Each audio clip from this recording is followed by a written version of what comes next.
I believe that means we're live. Lovely. Hopefully everyone can see my game. Is there a chance that Oh, you could share your stream with me, Caitlin, so I can see what is oh yeah, sure. okay, Nobody awesome. can see your game yet because we are on the stream starting screen. Gotcha. Also, there is a I forget what there was a direct link to your Twitch chat. I'm gonna grab that. I think you sent it to me last time. And that was on the 18th. Lovely. Here we go.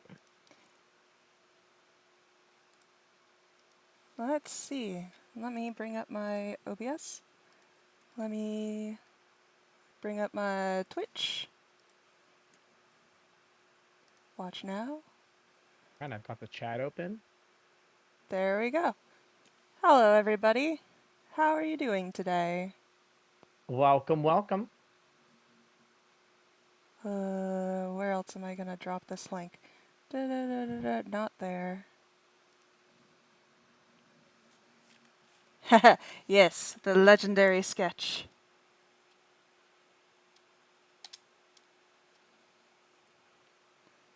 Let's see. Great to have all y'all here.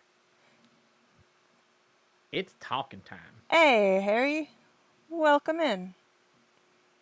Webcomic library.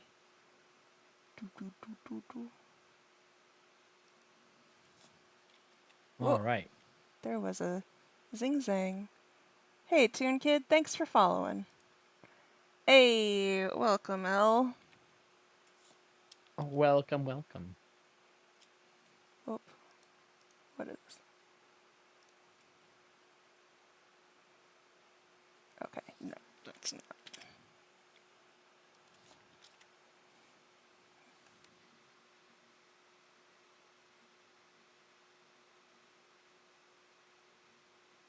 Oh my god, look, it's critically acclaimed Discord Twitch user Voxel Thoughts.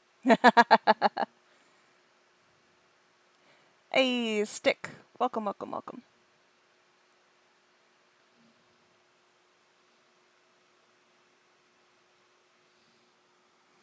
Let's see. Let's do this, close this, open up a new file so I'm ready. Hey, Keeper. There should Welcome. be the performance today should be a lot better. We got the stream handling better thanks to Caitlin's efforts, and we are also streaming my Dalmatian through a different method of OBS now, so there shouldn't be that weird blinking from last time. So all in all, it should be an improved experience. Yeah, we're certainly hoping. Alright.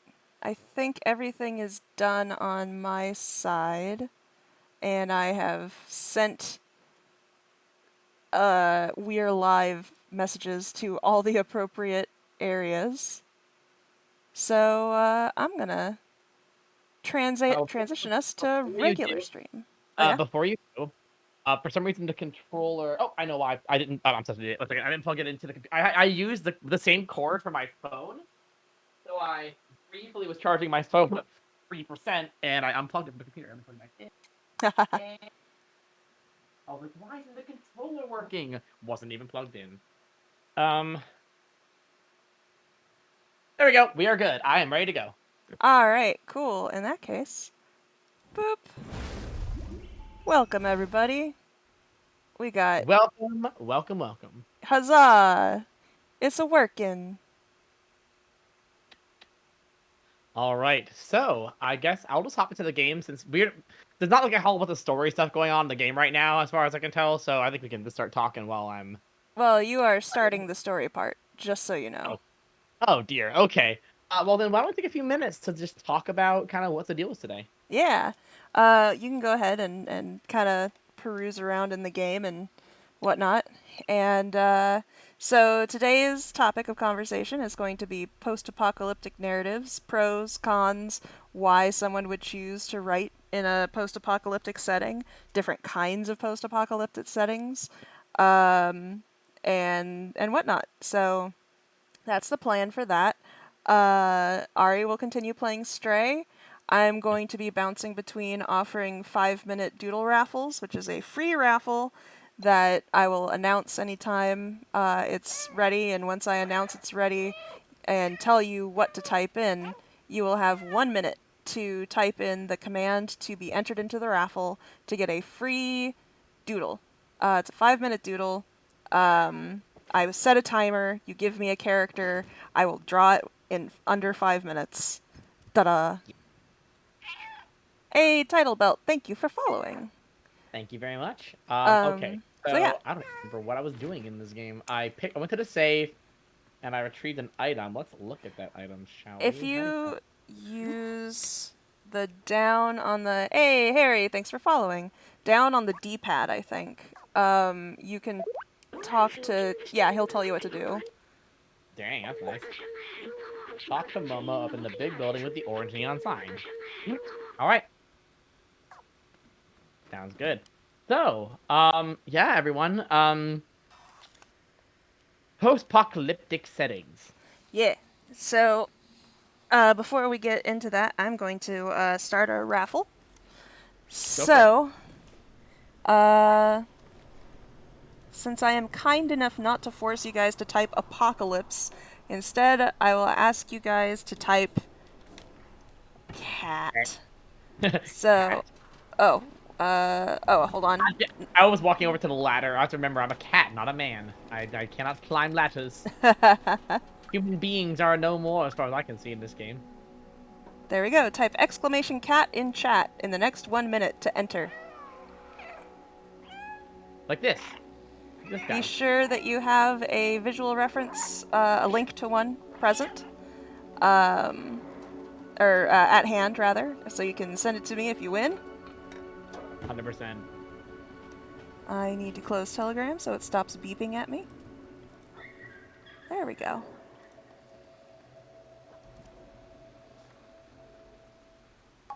Uh-oh, I seem to have started a cutscene. Yeah. Oop. It's a kid who's on voice acting. I just want to press A on the dialogue. So Oh, poor robot.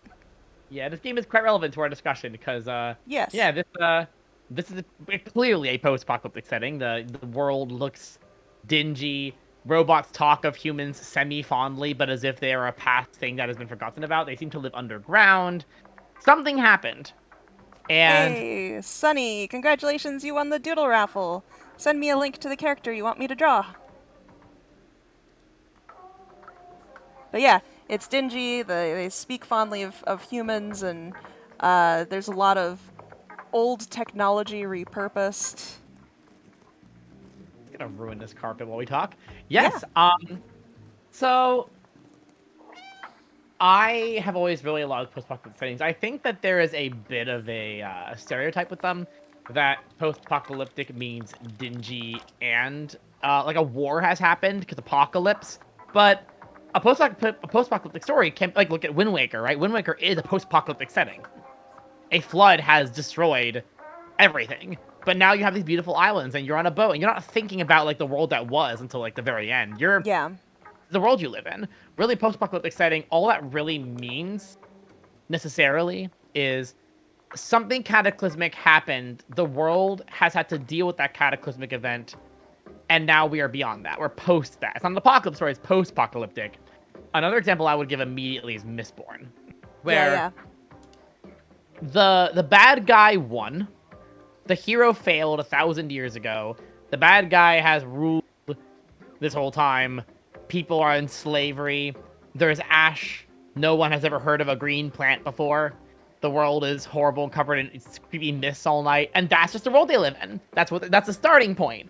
And that is a post-apocalyptic setting. Even though the story is like a heist fantasy story, it takes place in this world where the end already came. And now it's like, well, now what? Now that the end has already happened.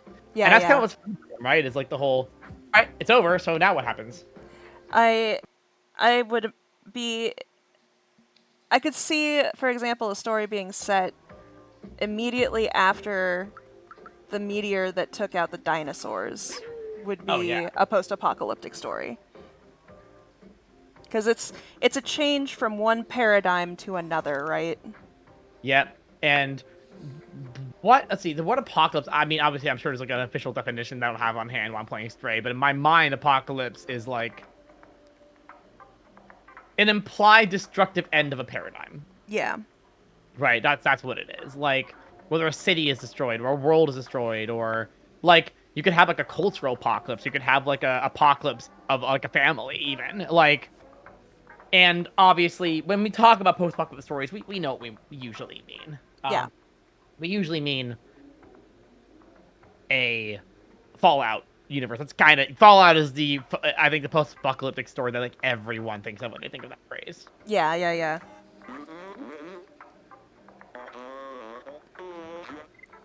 Did you let's see, did you have any like post-apocalyptic stories that you remember being particularly impactful on you that you read or watched or whatever? That's a good question. Um, oh boy, hold on, I gotta take a look at... Oh boy, I love this already. What, I'm going to be drawing for Sunny.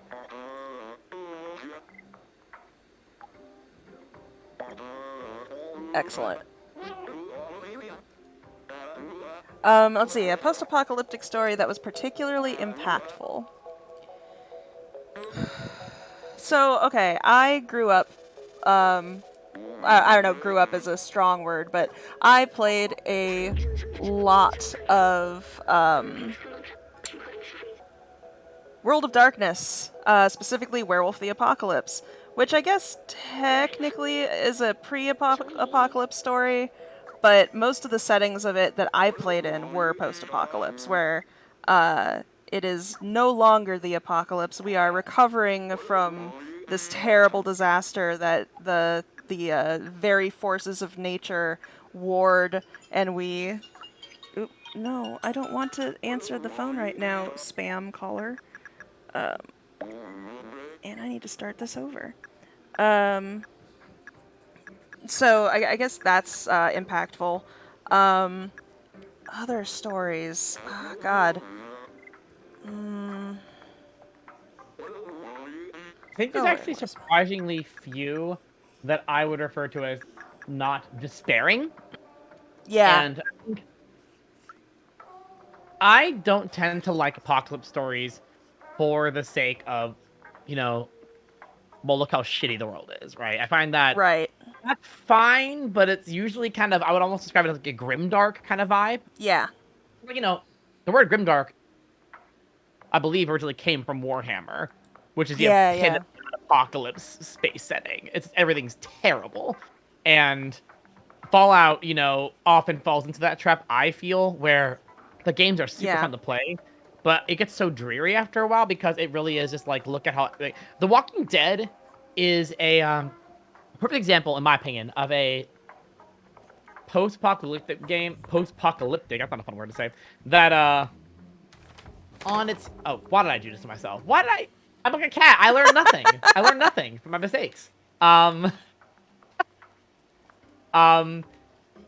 Walking Dead, I really loved when it started. I was really into the first season. I was really excited about it. And as the show went on, and everyone kept getting killed, this isn't a spoiler because like it's just everyone gets getting killed constantly, and it just became hopeless.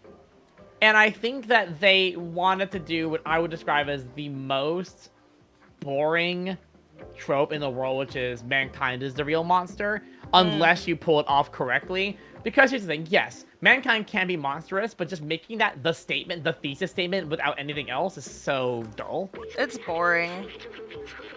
It reminds me of my possibly favorite Futurama scene, which is a Twilight Zone parody, Oh, yeah? where you see this bad scientist like, I'm going to combine the most evil traits of all the most monstrous creatures that have ever existed, and therefore I will create the most evil being in known history. And then out of the cloning thing steps out a dude, and he just says, "Turns out it's man." Like, dang, yep. All right over there. Cool. I guess I gotta go that way. So like, Yeah. That's one of the reasons I haven't read a ton of post-apocalyptic stuff, is because the genre-defining tropes of it tend to be very dreary and sad. Yeah. But I also love things like solar punk and hope punk, Oh, punk is the best. So good. right? And solar punk Those don't is necessarily really, need apocalyptic settings to be fair. That's partly why yeah. I think they're more fun, is they don't necessarily have to deal with destruction, right? Well, solar punk does, but I hope mean, punk I guess doesn't. punk doesn't, which is why I'm more familiar Yeah, with for sure. yeah, What's an yeah. example of punk? I don't think I've ever read one I or don't know watched if I one. have any specific stories on hand at the moment. Um, oh, Riser, thank you so much for gifting a sub. Thank you. Um, but I know that it's basically like after an apocalypse, the kind of thing where nature retakes and it's much more like green friendly and like environmentally sensitive. That's the kind of vibe. I guess the fifth sacred thing is solar punk by Spiral Hawk, I believe. I'll check. Um, I love these new takes on genre and kind of like hope punk. It's also defined as like the very counterculture punk idea that the world can be beautiful. So that was yeah. really cool. That life can be hopeful because people are very cynical, which is fair. Um, one, um, this is I'm in a chaotic cat mood today. This knocks shit off the shelves. Another example I would give is I'm currently reading the graphic novel Animosity, which shows you the apocalypse when it happens. Like it isn't like a thing where it's post-apocalyptic too, but it starts off a little before. Gotcha. Yeah, And yeah, yeah. it is for those who don't know what Animosity is about, the basic gist is one day every single animal, and I'm talking everything from like shrimp and like tiny little krill all the way up to like whales. Every creature suddenly gains human-like intelligence and capacity while still being, feral animals. Like shrimp are still shrimp. They just can now philosophize while they're floating in the ocean. And every animal now, like pets, they still like the humans. They still know that this human was their friend of theirs. And there's a lot of animals who still see humans as companions. And then there's animals that are like, I have been mistreated by humans and I will get my revenge. And there's animals like, they have been destroying our nature. It's time for us to take it back. And it just shows how humanity, in a lot of areas, crumbles when faced against the overwhelming odds of animals that are angry at what humans have done, while other humans team up with animals. And then you just kind of follow like this girl and her hound as they venture through this world, and down to like they find a bee colony where all the bees are intelligent, but they're like this hive mind too, and it's really fascinating. It's a very cool story. I'm really enjoying it. So that's what to check out if you guys like Apocalypse, and it is furry because it's just intelligent animals, and humans interacting in this like apocalyptic kind of like set. It's very cool. It's a very fun book. I really enjoy it.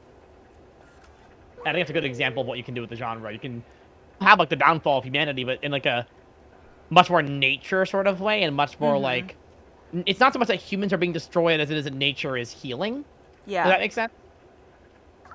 And it also doesn't do humans on the real monsters because there's literally good humans and bad humans. Just like there's any good and bad in any. Thank God. Well, yeah, I mean, the girl and the dog have the most adorable relationship. It's really sweet. Like he's really protective of her. Like he'll literally like attack any other animal that endangers her. Like he's like you're my like my pup. Like basically to him, 'cause he's an old dog. That's So he like adorable. it's such a good dynamic, and it does a lot of. I like the fact that it's not trying to just crap all over. Oh, here we go. There we go. Yeah, it This means a lot to me to have narratives that focus on hope and stuff, because what can we as a society do with narratives that say we are the worst, we should die, we are terrible? It's not sustainable. Like it a just really makes like easy. It's a really easy way to be edgy. It's like, wow, you're a daring person. You say maybe humans cause problems. It's like cool. Like I could have learned that from the news. I didn't need like a story to Yeah. It's way, it's like what's daring is how can you find hope Yeah. in the darkness, right? And that isn't to say that apocalypses shouldn't have darkness. Sure, they should. Absolutely. Also, side note for what was said in the chat about Pixar, I'll say that like, funny thing is, I actually, while I have a great deal of nostalgia for older Pixar films, I actually think that they're in some ways improving. Not in every way, but both in terms of like, I heard someone describe every old Pixar film as an older dude learns how to like deal with the changing world, and it's basically every single one that ever was. And I thought, I'm like, that's kind of true. Like, you know, we have an old dude who's like the star, like John Lasseter is the star of every Pixar movie. Mm-hmm. And I feel like in the new ones, there's a lot more diversity and a lot more like attempts to tell different stories. And yeah, not all of them maybe are as like memorable all the time. But like, I think the first 40 minutes of Wall-E are a masterpiece. I think the rest of Wall-E is a middling film. Like, for Yeah. example. Yeah. And Up, the first 15 minutes are amazing, and the rest is middling. But like, I thought Turning Red was marvelous. I do wish that we had that Pixar. I want Pixar to take risks, and I don't think that Lightyear was an example of that. But I also feel like that was probably something they were told to do. You know what I mean? Yeah. Yeah. What? Here's a question: if Pixar were to do an apocalypse film, I guess they did Wall-E. Yeah. Yeah. Sort of is one. But if you were to tell a apocalypse story that was more like about the apocalypse happening, how would you approach that in a way that young people could could watch? When people think apocalypse, they think of like post-apocalyptic story. Think of like, you know, Fallout and Walking Dead. What makes Wall-E work as a children's film? What makes Apocalypse something that young people can connect to? I think they make it approachable by looking at it. Well, first of all, Wall-E has a very childlike protagonist, right? As a creature new to this world who can't talk really, who is exploring what happened and why and everything, and finding ways to find wonder in it, even if it's also horribly tragic, right? Yeah, And I think that's really the way to do that kind of narrative for kids or just more accessible narratives would really be to find the wonder in it, yeah, and also use it to talk about in horrible things in your life. Here are some things that you can do to keep hope, to keep going, to find good in the bad, that kind of thing.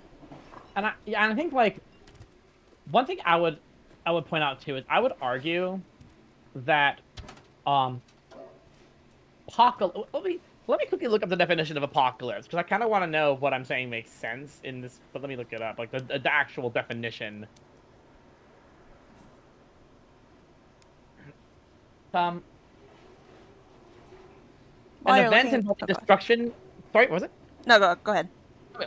An event involving destruction or damage on an awesome or catastrophic scale. So, like, I would say that when we think of an apocalyptic story or a post-apocalyptic story, in my mind, obviously, you know, an apocalypse is implied to be a big event. It's not like a Yeah, dude's life falls apart. But yeah, I would argue that when writing a story, we always write little apocalypses for our yeah, characters, right? Like, what is a story without horrible crisis? And like, usually a story starts out with like, the main character is in this situation, and then their life changes in a way that you could argue is catastrophic and never will be the same again. Or they want to bring back what it was. And oftentimes in the story, you know, in the way we write stories, they can never fully go back to how things were. yeah, Usually there are things that have to change because the character has to have changed in some way. Who they were is gone forever. And now that the world has changed in this dramatic way, they have to navigate, right? They have to navigate what that means for them. And I think that's true of apocalypse stories too, right? Here we go. I did this one second. I did that one. I did that one. I did this one. So one of them, it must be that one.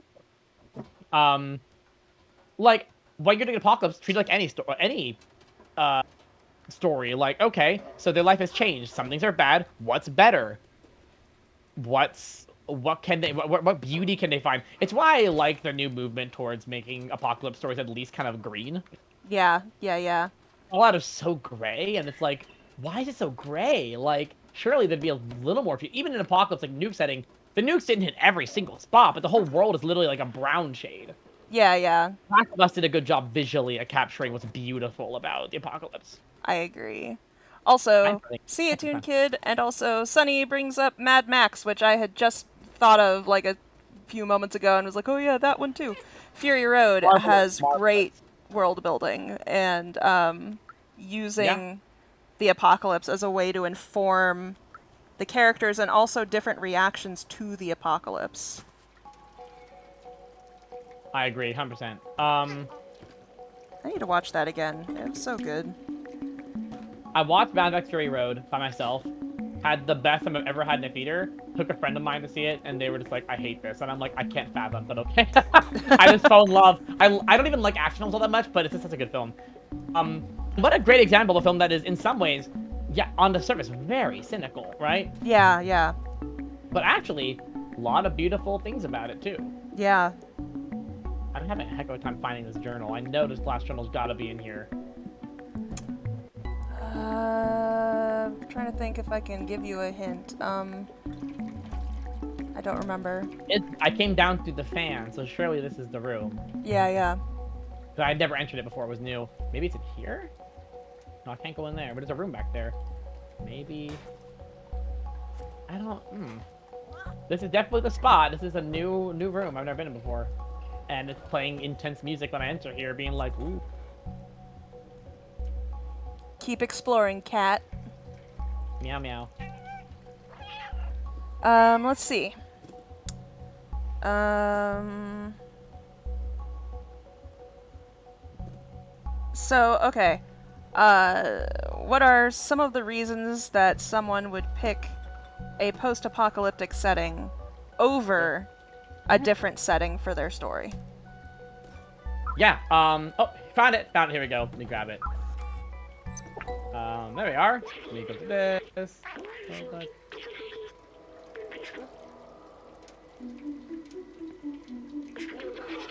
Noted this book. It says I found a design flaw in a transceiver. I think I forgot how to fix it. Here's the equation. With this, we should be able to help mold repair. Heck yeah! Let's go. So, yeah. Well, I guess let's start by defining. When we talk about a post-apocalyptic thing, what do we define as apocalyptic? So, End of the world? I mean, we went with the classic. I would End of the say old world. anything that would affect either humanity as a whole or the world as a whole, or like a large portion of it. Yeah. And That's implies so to be yeah, a negative thing. yeah, At least as a surface level, right? Like it has yeah, to be. yeah, When post-apocalyptic like a utopia happened. yeah, yeah. No, definitely something that is paradigm ending. I would say even if it comes up utopia in the end, like even if that is the setting, is that it is a utopia now, one would assume that if the story is set in there, there's something up with that utopia, right? Yeah. So I would say that can still count.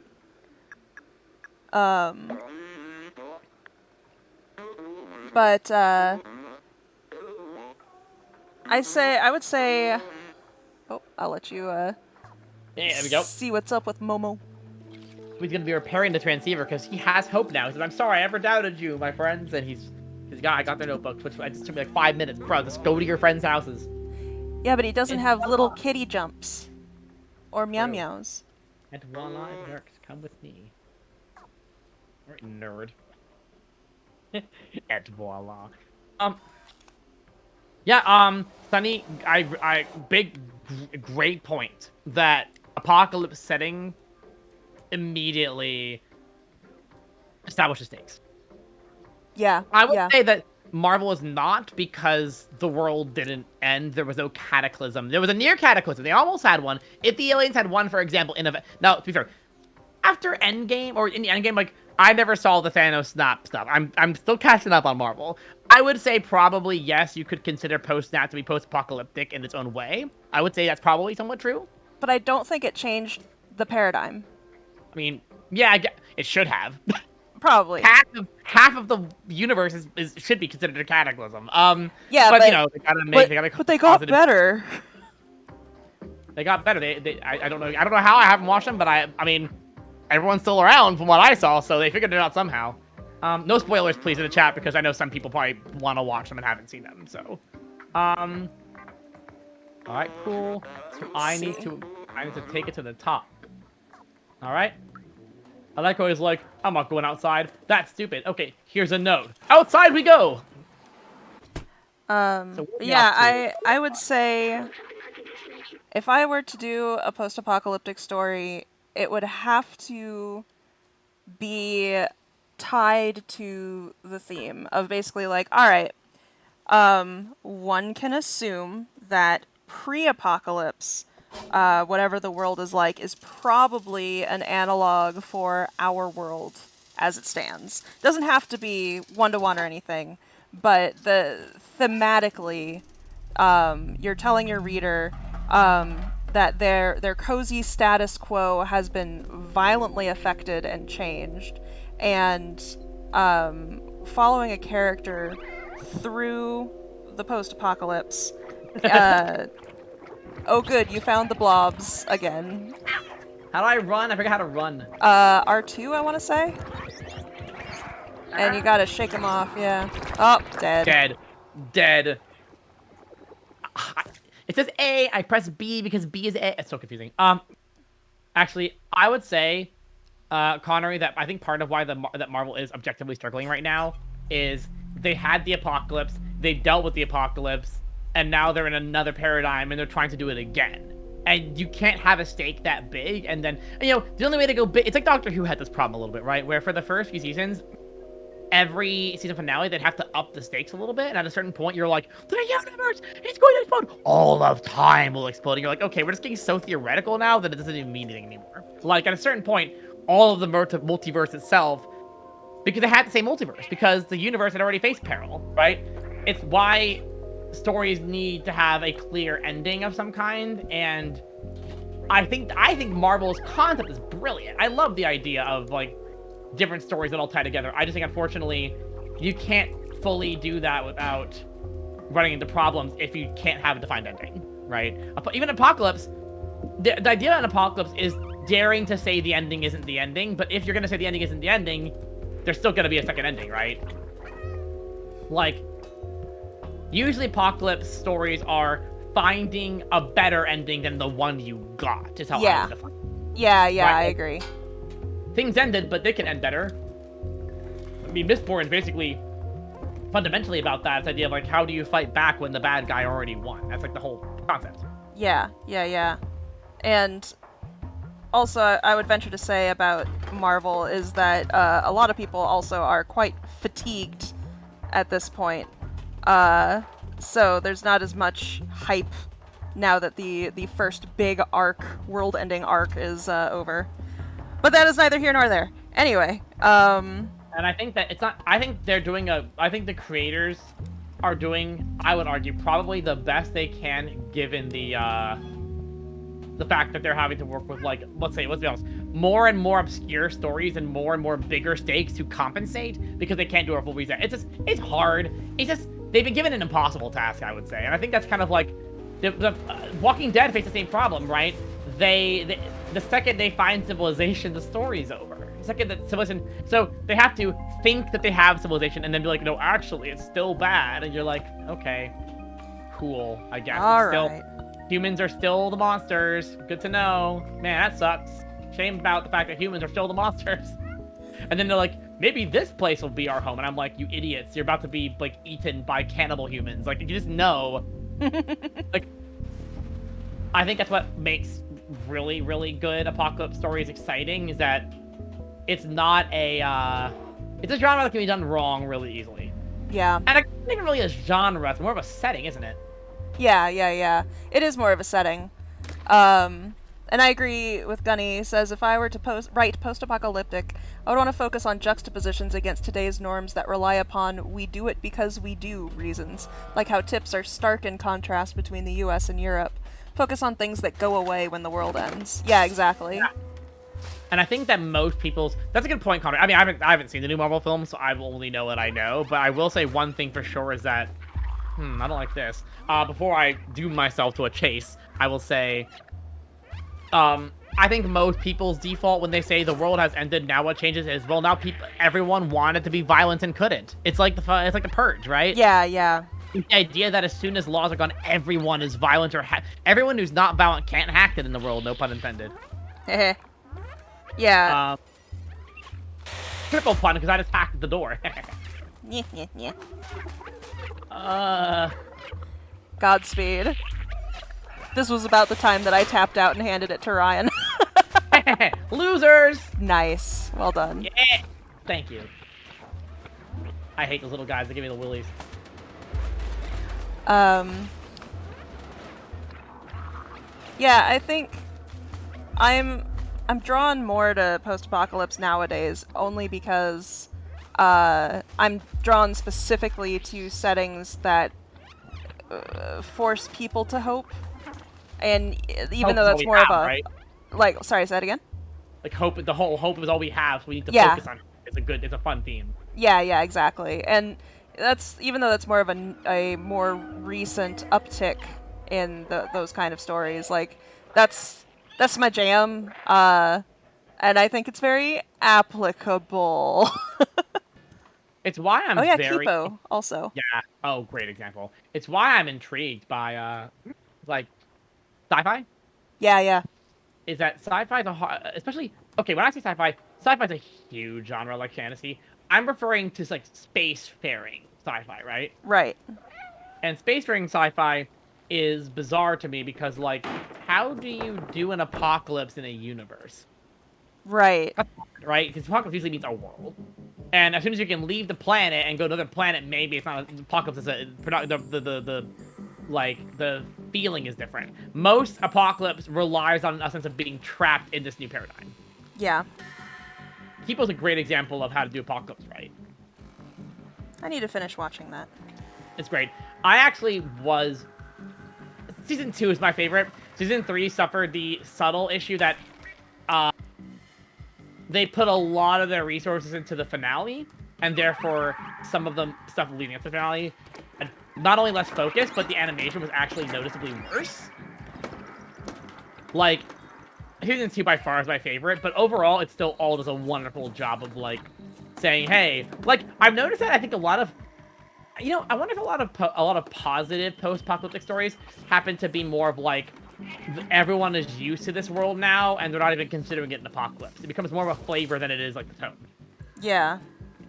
Like, can you think of any positive post-apocalyptic story where everyone's like, yep, it's the apocalypse, we were aware, this is how the world was before. And what I can think of as positive, it's like, it's the children of the children of the children who already are used to this world, right? Yeah. And they see hints of the darkness that lay before, because they find, like, the scraps from the previous civilization, which it's easier to be positive when you don't know what you're missing. Even if there's an older, grizzled figure who was there. Yeah, right.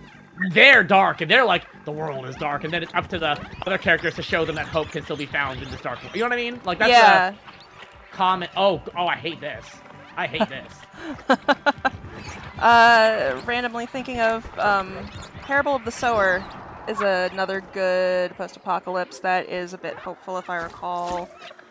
But I can't think of anything particularly, like, hooray. Yeah, it's, Adventure Time, that's fair.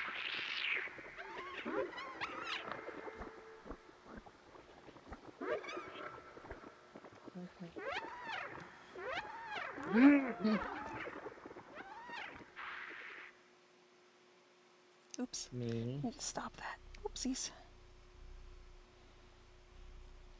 Alright, how far to think back? Okay, thinking back to this place. Good. I was gonna say, this is a particularly unfair little situation, so I'd be very mad if they're like, restart the whole segment.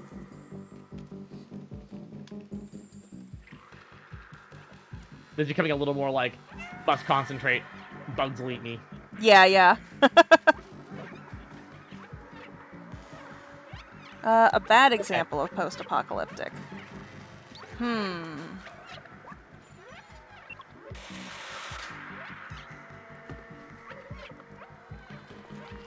Well, you get stuff Walking Dead. like, Walking Dead. It became a bad example, in my opinion. yeah, and there's stuff like Brave New World, which, while very foundational, also can be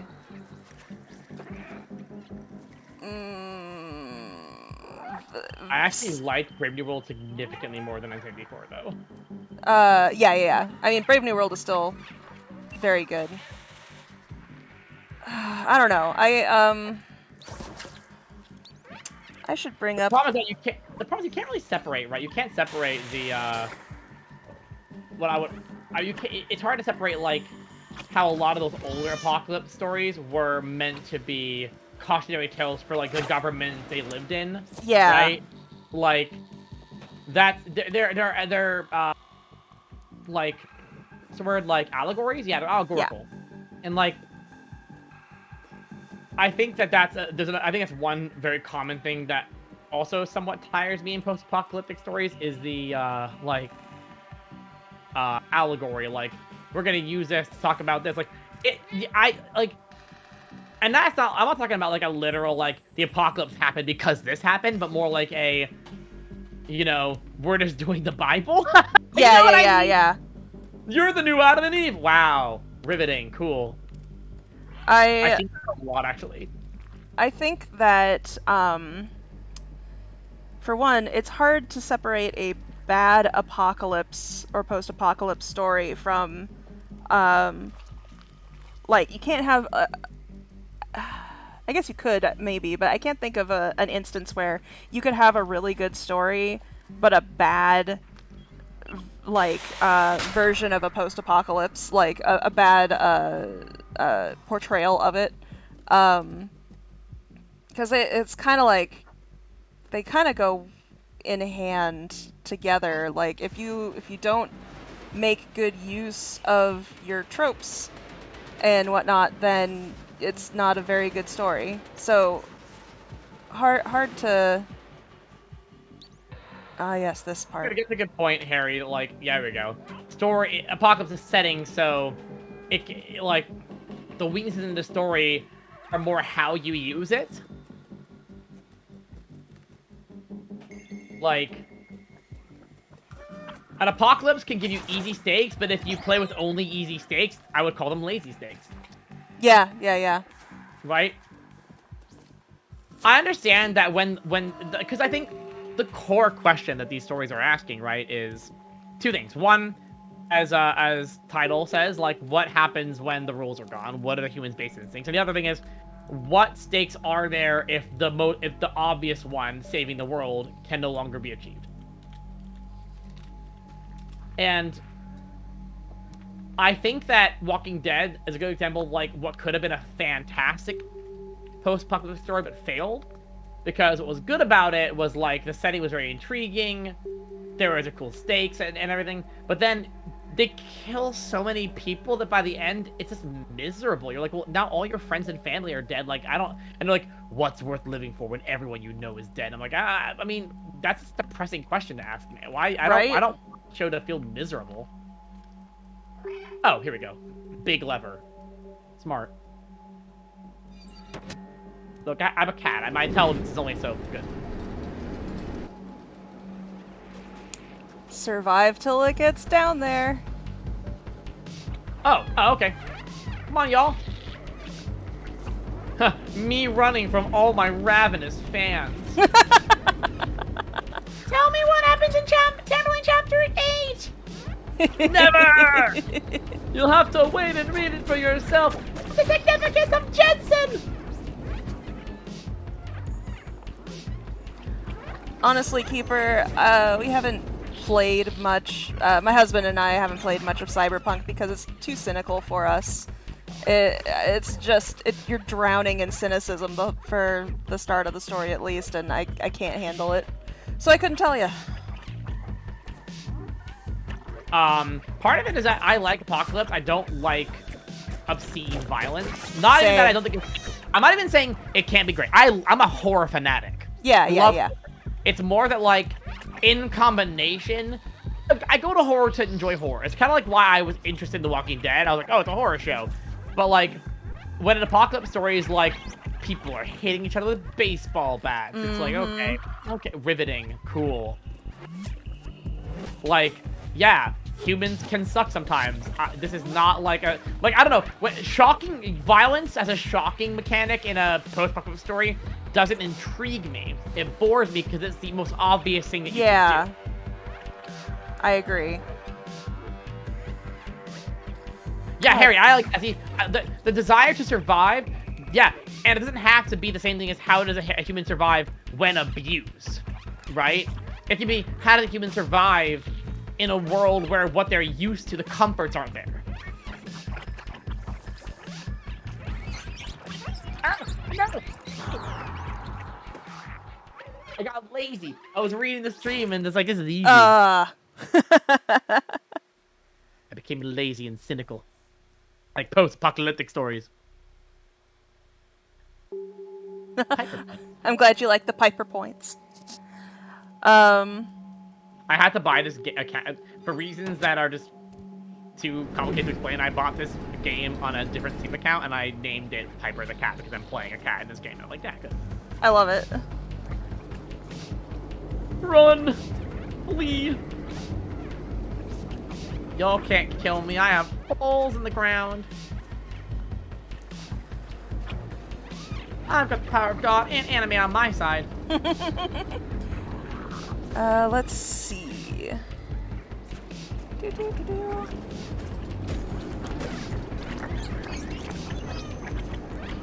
Man, yeah, I just, I think in general, my tastes nowadays run very, like, I am so burnt out on cynicism, man. I need some hope. Like, I'm not burnt out on high stakes. I'm not burnt out on terrible things happening or drama or whatever in my stories. I like some very, like, depressing events, but I am very burnt out on, like, the protagonists being cynical or cruel or hopeless or, like, man, I'm so done.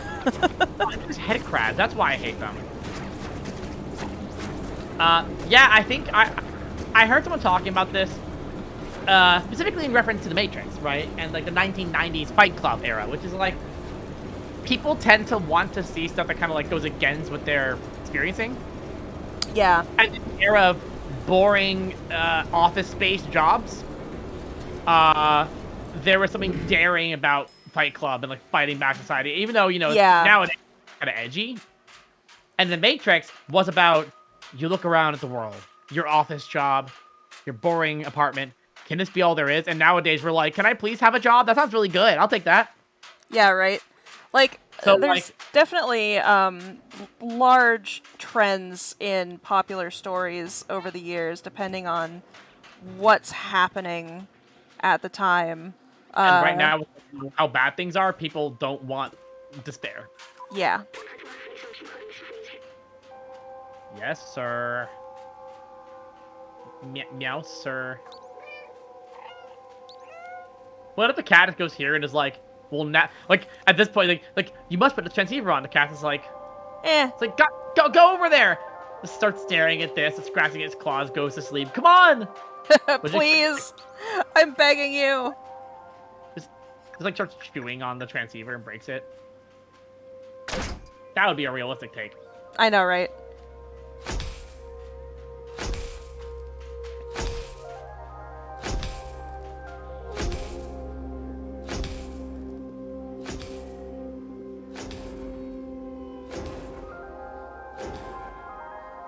It's actually why my favorite Hunger Games. I saw the first 3 because there was a split. They did the thing where they split the last one into 2. Yeah, yeah. I still think Hunger Games is actually pretty cool. I think Hunger Games I love Hunger Games. One of the best young adult apocalypse stories. I'm like the minority on this. I really like part 1 of the final Mockingjay, where, like, they're fighting back. It's so good. And instead of like everyone slaughtering each other in a game, it's about like her having to be the face of the resistance and like what Yeah, that's yeah. like. That's interesting to me. That's like, oh wow, overcoming challenges, finding the strength in human nature. People can fight back. Whereas the first two is like, look, kids can kill kids, and I'm like, yeah, okay, I get it. Yeah, women suck sometimes, and Gale is boring. All right.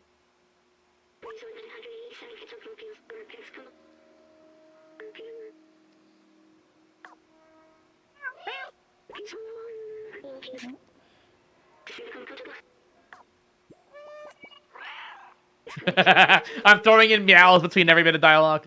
I love it. It's only I'm not allowed to do it here, but I can when he's not talking.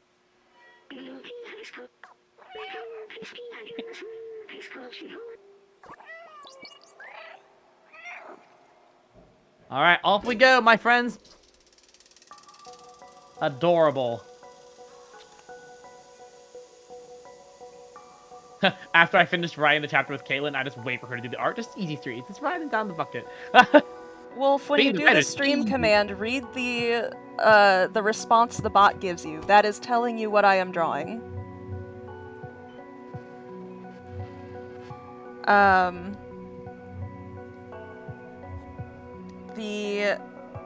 Let's see. On that note, I think I will do another raffle.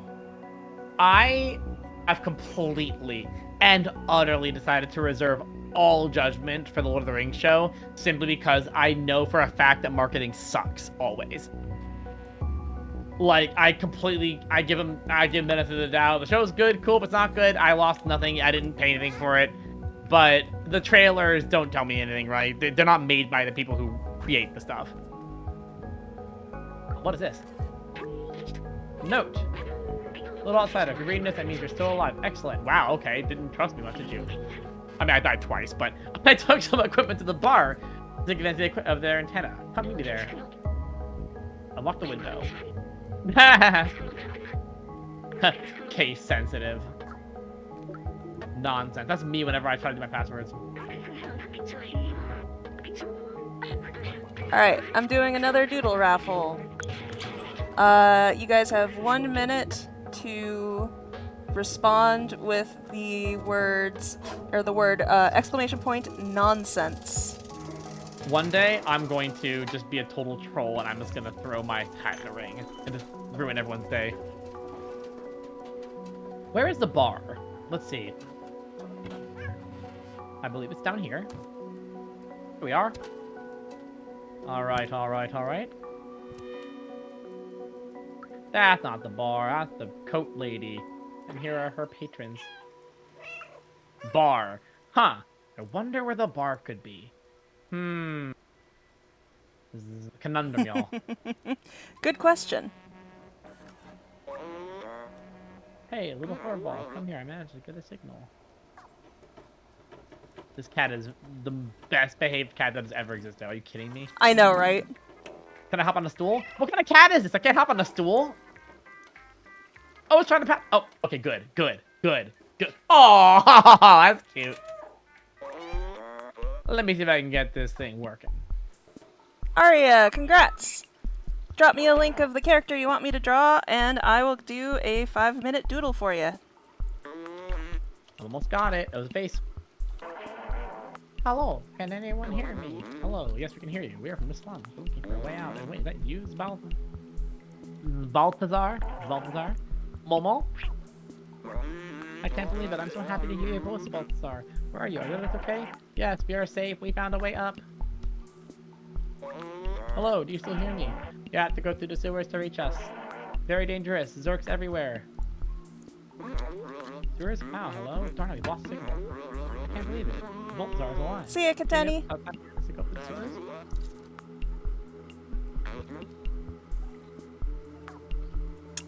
Alright, any character from Foxglove Comics as a cat. Well, clearly I just need to draw Preenie, because then I don't have to draw anything different. You'll never get past the sewers. It's infected with Zerks. She'll make a quick meal out of you. Especially you, little one. Alright. Are the little head crab dudes the Zerks? Yes. Okay. Cool, Sylvain Hart. I'll take it. Let me dig up a...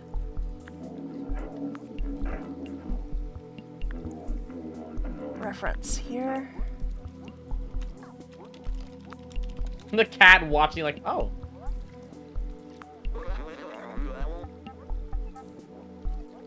Perfect example of a post-apocalyptic story right here, right? Like, the cat doesn't give a crap, so theoretically you could be like, well, what are the stakes then? Right? Like, and the stakes are your care for everyone else and wanting to help out. Like, your character's stakes, I mean, he wants to get back to his friends, but, like, he won't die, right? Like, he wants to get back to his friends. He doesn't care about the apocalypse. He just wants to see his friends again. Talk about context. All right. Thank you, Gun. Are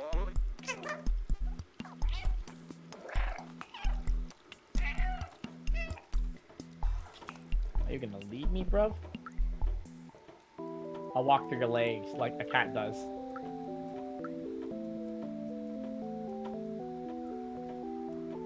Ooh, this song's fun.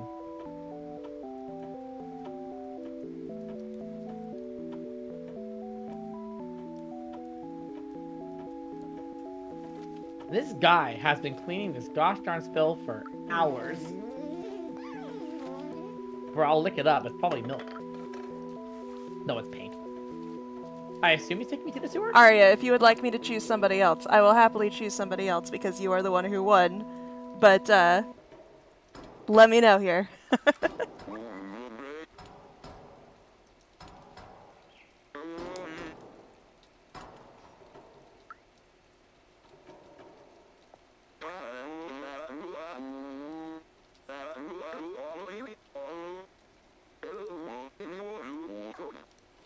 Alright, bruh. I just want to go run. I want to run around in circles. I'm gonna be a bit of a pedantic, silly jerk, Sonny, but I will agree that as someone who likes to grill, good steaks are hard to pull off on the grill. But Tish. Alright, cool, Arya. If there is indeed a weapon capable of doing zero, some kind of flat. Okay. Man, it's pretty. These robots have done good for themselves. Hey, bro.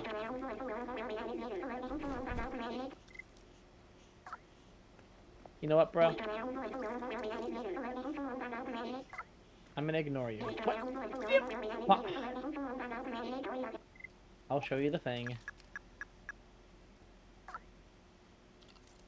Wait, did I not do it right? Ugh, the buttons are so confusing. I'll never be able to do it right because it's all mislabeled. My brain gets so excited. There we go. Is that Papa's? I never knew. A secret room in our flat, but where? Show him energy drink. As a cat, I will find the hole in your wall in 5 seconds.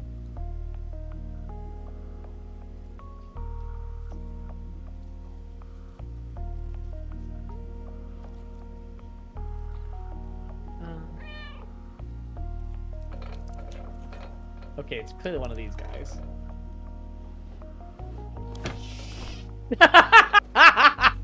This is so freaking true. Right? Oh no, the consequences of my own actions! I love it so much. Alright, so I have the passcode. Now I need the number. You got it, bruh? Hey, bruh. What do you got? Yeah, how did... Jesus, dude. I never looked behind that picture. That wall... I mean, the wall is pretty filthy. I mean, you're a computer. Type, there's only, like, what? Like... I mean, there's a lot of combinations. Okay, how can... If the clocks point to the numbers. 2, 5, 1, 1. I played Miss. I know puzzles. Yeah, I know my puzzles. I know how to play games. Bruh, you told me you've never adjusted those clocks in your life? That could have ended badly. Wow, he's like, it's like in Futurama when Bender has Fry living in his apartment, and he's in this tiny, tiny, tiny little like closet space, standing up next to Bender. Bender goes to sleep because he's a robot, and then later on, Fry realizes there's an entire massive room in the back, and Bender's like, "Oh, that's a closet." That's this. Look how big his flat was, dude.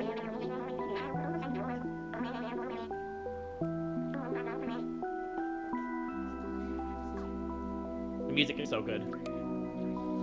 Oh, the vibes. The robots, dude.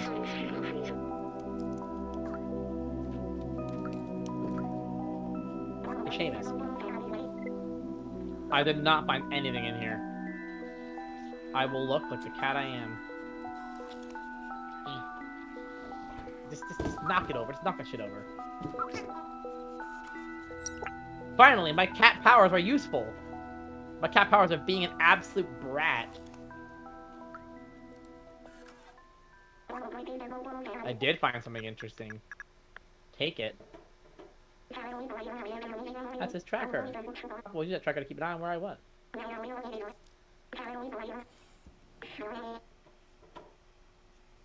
Even in this game, have you noticed, like, obviously they're doing it pretty quickly because they gotta get the story across quickly, but the vibe is these characters are hopeless, but as soon as they're given, like, one thing to grasp onto, they grasp onto it. Yeah, yeah. They want to hope. They want to have positive hope.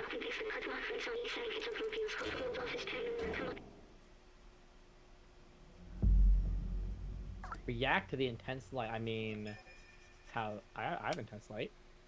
Run away from me. Hey, bro. All right. Someone in the slums. Okay. Got it.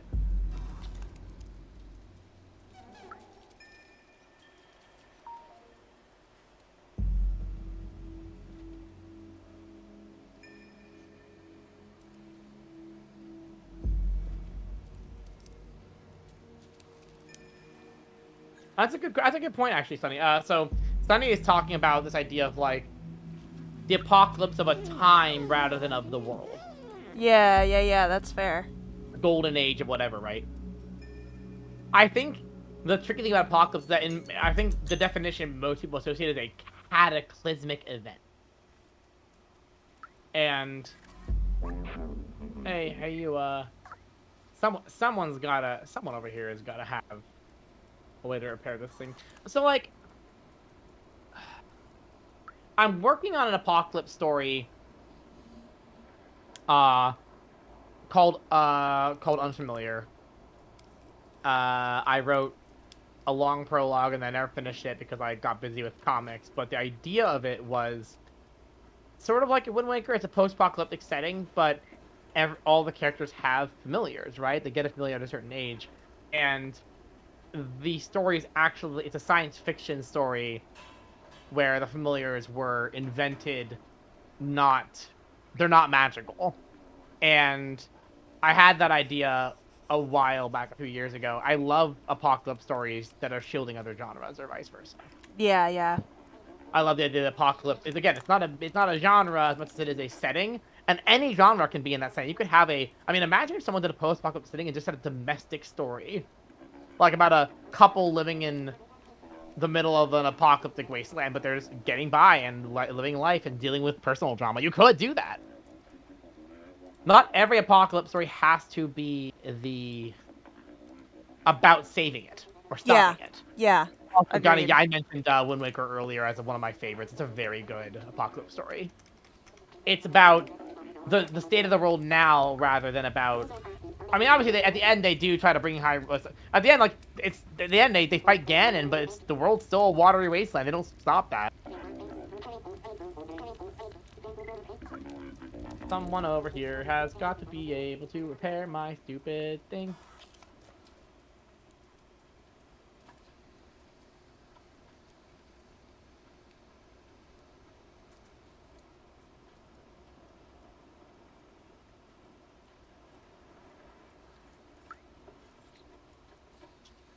Gunny, are you don't free? Who can repair my? Surely Sylvain is from the comic Star Warriors. Yeah. Hey, you. Let's see. Are you? What is? How many energy drink cans do I do have 3. Remember. I got a memory!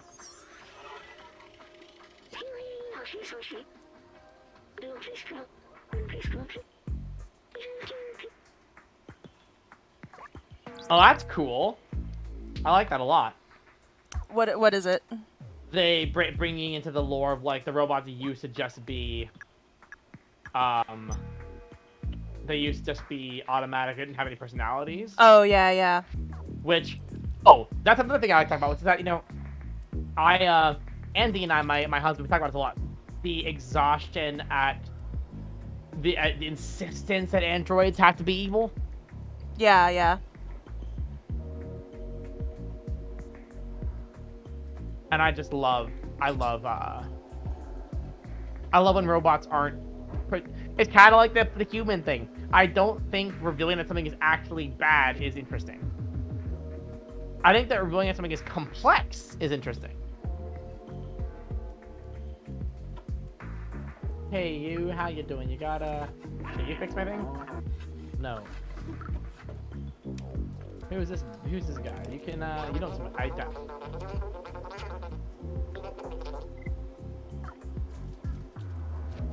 Someone has got to be able to repair my thing, and I'm gonna find out who. I'm gonna give this guy the sheet music I have. Hopefully it's better than the last one. Hey, you. I can, in fact, find more, and in fact, I've done so. Let's do it, y'all. Get ready.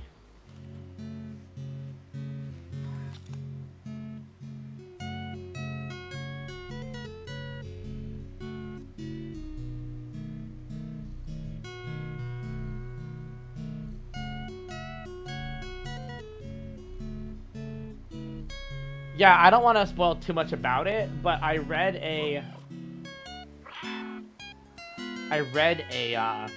sci-fi story that, like, I'm torn on how much I want to say what it is and what it's about, because I don't know. It's that frustrating where I like talking about media, but I also like spoiling media. Yeah, yeah. I read a book about a character who is trying to stop a real life historical event from happening. It was a real thing that actually happened, then they go back in time to try to stop it, and they succeed, and then they go back to the modern era, and it turns out that the world is way worse, and they unintentionally created the apocalypse, and they have to go back and basically allow this terrible thing to happen. But because they went back in time, they put all these other wonderful things in motion, but they have to erase all of those things in order to save the world. And it's Oh, like, that's interesting. it's a really good book. It's one of my favorite books I read. I love the use of apocalypse with time travel is fun. Yeah. I'm a sucker for time travel. I guess I haven't spoiled enough that it's not worth reading it. You should saying what the name is, because no one's gonna ever know otherwise. Stephen King's 11/22/63 is not at all a horror book. It is a science fiction mixed with a slice of life look at the 50s and all of their greatness and absolute terribleness. Because he grew up in the 50s, so he, lived in that time period, and he did a lot of research to kind of bring back a lot of that. And it's like this character goes back and is actually living in that time period. And in general, one thing I really like in stories, and it is a good example, that I love when stories explore like paradigms of society at different periods. That's what a post-apocalyptic story can be. Is it can either be about the downfall of society or the building of a new one. Yeah. Or it can be neither, and it can just be like existing in this world as it is. Basically, the only thing required for post-apocalyptic story is that another world existed before and it is no longer around anymore. Yeah. Hey, Grandma. Hey, Grandma, can you fix this thing? Elliot, he lives just over there. Wow, see this grandma's a champ. So there's another place. Elliot programming is this way. Alrighty. Let's find. Oh my god, the logo! It's so cute.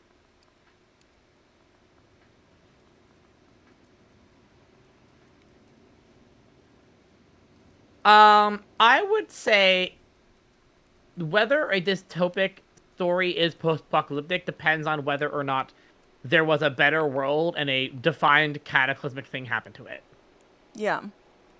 As opposed to like Hunger Games, where I don't think they describe an apocalypse. This is the crappy world they live in. Yeah. I think this is where Elliot lives. This is echoing. Is that a location I should go to? I'm really. Oh, this is where I entered, I think. I don't know what this is. I'm having a really hard time finding Elliot's place. Hey, Elliot, do you live up here? Elliot. More like smelly it, because I can't find him and I'm upset. Is this Elliot's place or is this the guy's house again? No, it's him again. Okay. Elliot. This sign gives him a definition. Let's see. Elliot programming is down this hallway. I know that. I just don't know exactly. Is this? Um. Oh, hello? Rosie. You are not who I want. Hello? Where does Elliot live? What is happening to me? It's, my hint to you is it is indoors. Well, I'm looking for it. I've been looking for like a doorway and I can't find any. Or like a window? Oh, you were almost there. So it is. Oh. Yeah, I'm okay with you telling me because I've been looking for ages. Okay, turn around.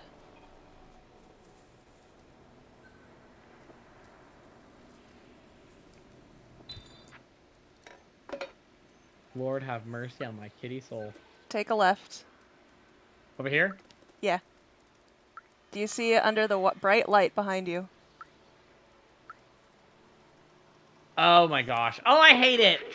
I hate it. Let me knock on the door. Terrible business practice.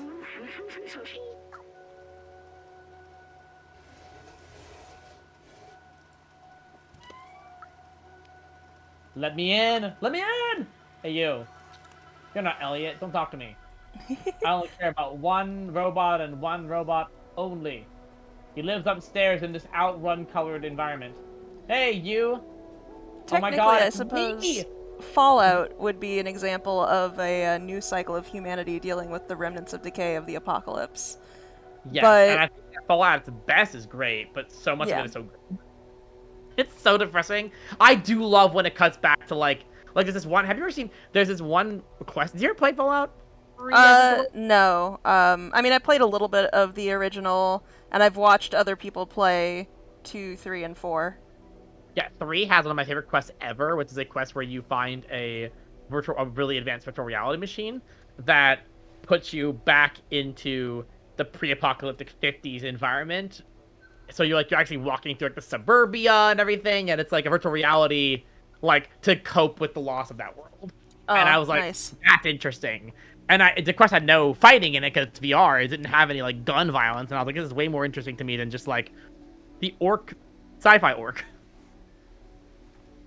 Yeah, so Fallout is great. You just have to be in the right mood for the grimdark that it is. Yeah. Hey, Elliot, fix my tracker.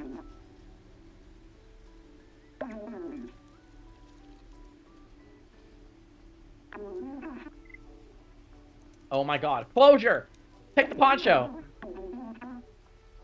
Oh, you love all the items. He's so warm. Look at him, he's warm. Man is the real nuclear warhead. Also, this guy is the most relatable. This is me all day working on Mothorial and Tamperlane. Yeah. Sitting in the corner on my computers, typing away. That's idea. I love that he's typing on 2 computers. What is the hacker move? More typing, more hacker. I love one of my favorite scenes, and I think it was NCIS. Is like I was a clip on YouTube where like this person's hacking and like no, they're being hacked, and it starts typing on a keyboard, and then the other character shoves in and puts their hands on the same keyboard. They all type on the same keyboard together, and it's the most insane thing I've ever seen, and I just love it so much. That's true. Borderlands. I haven't played enough Borderlands to know a lot about it, but I know that it follows that same post-apocalyptic stuff, sort of a satire on a satire slash love letter to Fallout. Also, fun fact: the podcast that I'm super into and talk about all the time, Dungeons and Daddies. The DM is the head writer of Borderlands 2. Oh, that's That's awesome. also I love breaking the run. Let me Hey, get in the better. freshly baked croissants. Thanks for following. Imagine if your cat could run like this, y'all. Yes, every, I don't know, 20 minutes or so, 30 minutes or so, I've been running a free art raffle giveaway on here. I do a 5-minute doodle of whatever character you provide to me. It is timed. Whatever I get done in 5 minutes is what you get. Let's see. Also, I will say, keeper that I actually am super unfamiliar with literally everything Sonic except for the Sonic on the Dreamcast, which I played endlessly with my cousins. But there was like no story in that one.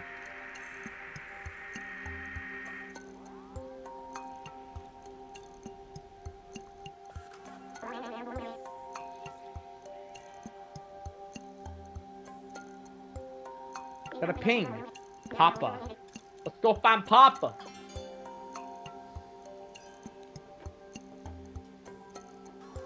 What's that, funny?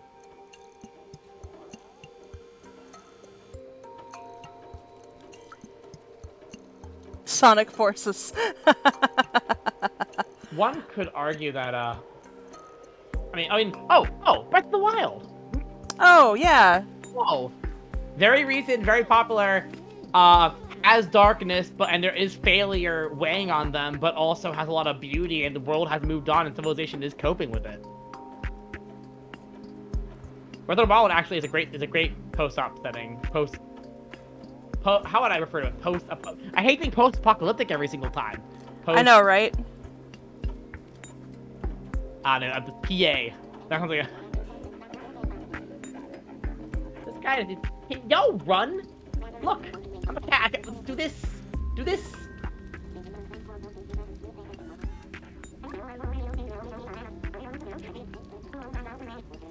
Do this, bruh.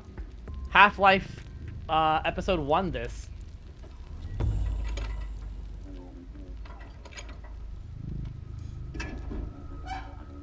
Oh yeah, if y'all need more information about the raffles, the doodles, there is a panel underneath the stream that is titled Giveaways that gives you more information and rules and everything about it. So be sure to read up if and you need it. Like, I can just meow endlessly as I walk into this dramatic scene. A true cat story.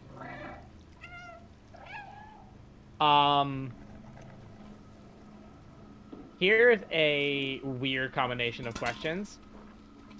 Last week we talked about talking animal stuff. And this week's on post-apocalyptic.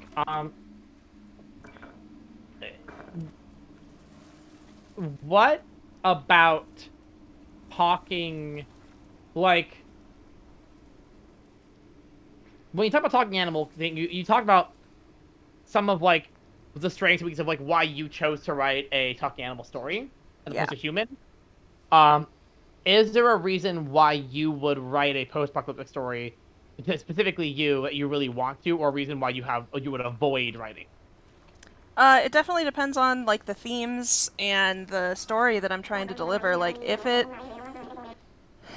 depends on a shifted paradigm and being able to reach into the past and find the good while also, like, moving forward, and, like, that is kind of the theme that I'm going with, then yeah, I would definitely write a post-apocalyptic story for that.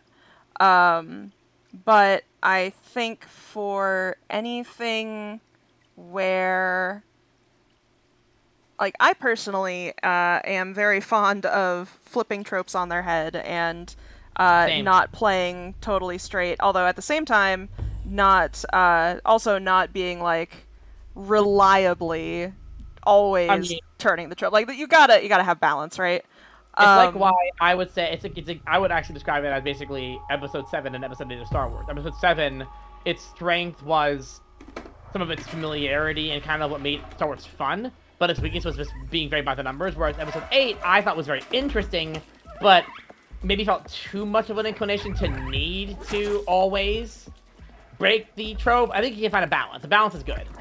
Yeah, yeah. You want to be able to take risks, but also things work because they work, right? Yeah, yeah. So, in that vein, I probably wouldn't use a post-apocalyptic story if I wanted to portray hopelessness or cynicism or whatnot. Mostly because it's so well trod. Oh, yeah. Yeah, if you want a post-apocalyptic despairing story, there are plenty to choose from.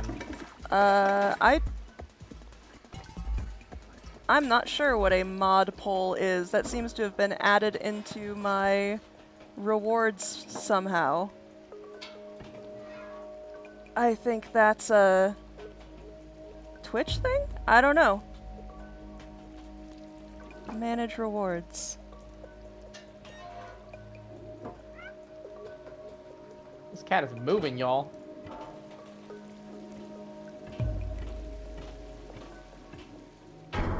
Yeah, I would, I think, here's the thing, like, this, I don't want to be unfair, right? Yeah. But, like, it's insane, it's insane. Oh, the baby! He's dead. It's over. Sometimes part of what turned me off, to post-apocalyptic stories was a sense that felt like post-apocalyptic stories had a high connection with, I would describe it as gun fetishization. Yeah, yeah, yeah. Like, just characters in badass armor with massive guns. It's totally fine, but not what I want to write, right? But the more I've been reading and the more I've been looking at that stories, the more I'm like, oh, that's just one type. There's plenty of ways you can write apocalypse. It isn't just that, but it's easy to think that that's what it's going to be. Yeah. It's kind of like how I guarantee you there are people who, if you showed them Tamblane, would be like, no, that's not a furry story. That's not what furry is, because they have an idea what furry is, even though technically all it really means is anthropomorphic animal characters. Right. People are thinking what post-apocalyptic story means, and say, I don't like that. But, and then I think human beings tend to have a tendency when it comes to like story tropes and genres and stuff to say they don't like a genre, and then if they find an example that they do like, they're like, well, that's not a real example of it, right? Or it's the exception that proves the rule, when I think the actual answer should be, I think all genres and all mediums are exciting, and that it really depends on the individual story. Agreed, yeah. Never Also, say you don't like romance. You never know. That's right. Also, I like Title Belt's take of you could use post-apocalypse setting as a good analogy for death and rebirth. 100%. Which, yeah, death is scary, but rebirth is beautiful. And if you focus on the death, you get Walking Dead. If you focus on the birth, you get something maybe more compelling. Not that you have opinions.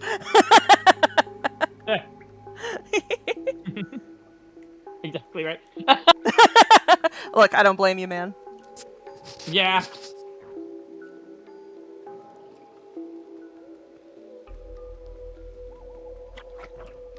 I love the, like, it's funny. With furry-type stories, I couldn't give you an exact reason why I think animal-type protagonists are interesting. I don't know. I just think they are. Post-apocalyptic settings are not quite the same for me because I don't necessarily give them quite much the benefit of the doubt. For me, it's like, a story having furry characters often will give me, like, maybe a little intrigue. Like, you know, Tis Art Materials, I was like, ooh, animal, that's cool. A story being post-apocalyptic has no bearing on whether or not I'm interested in something, reading something. It's completely neutral. It's like a neutral zone, right? Like, I'm not, like, less likely to, I'm not more likely to. Because I've seen so many bad examples. But when they hit, they're so good. My favorite thing is characters going back to a place where the old world was and finding remnants. I think it's the best. I love that stuff so much. Also, hear them. Ha! I love their mouths.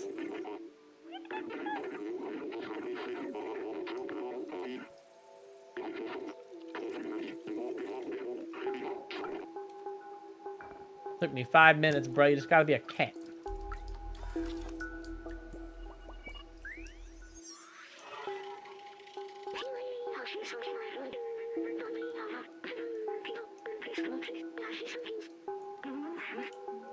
Aw, that's cute.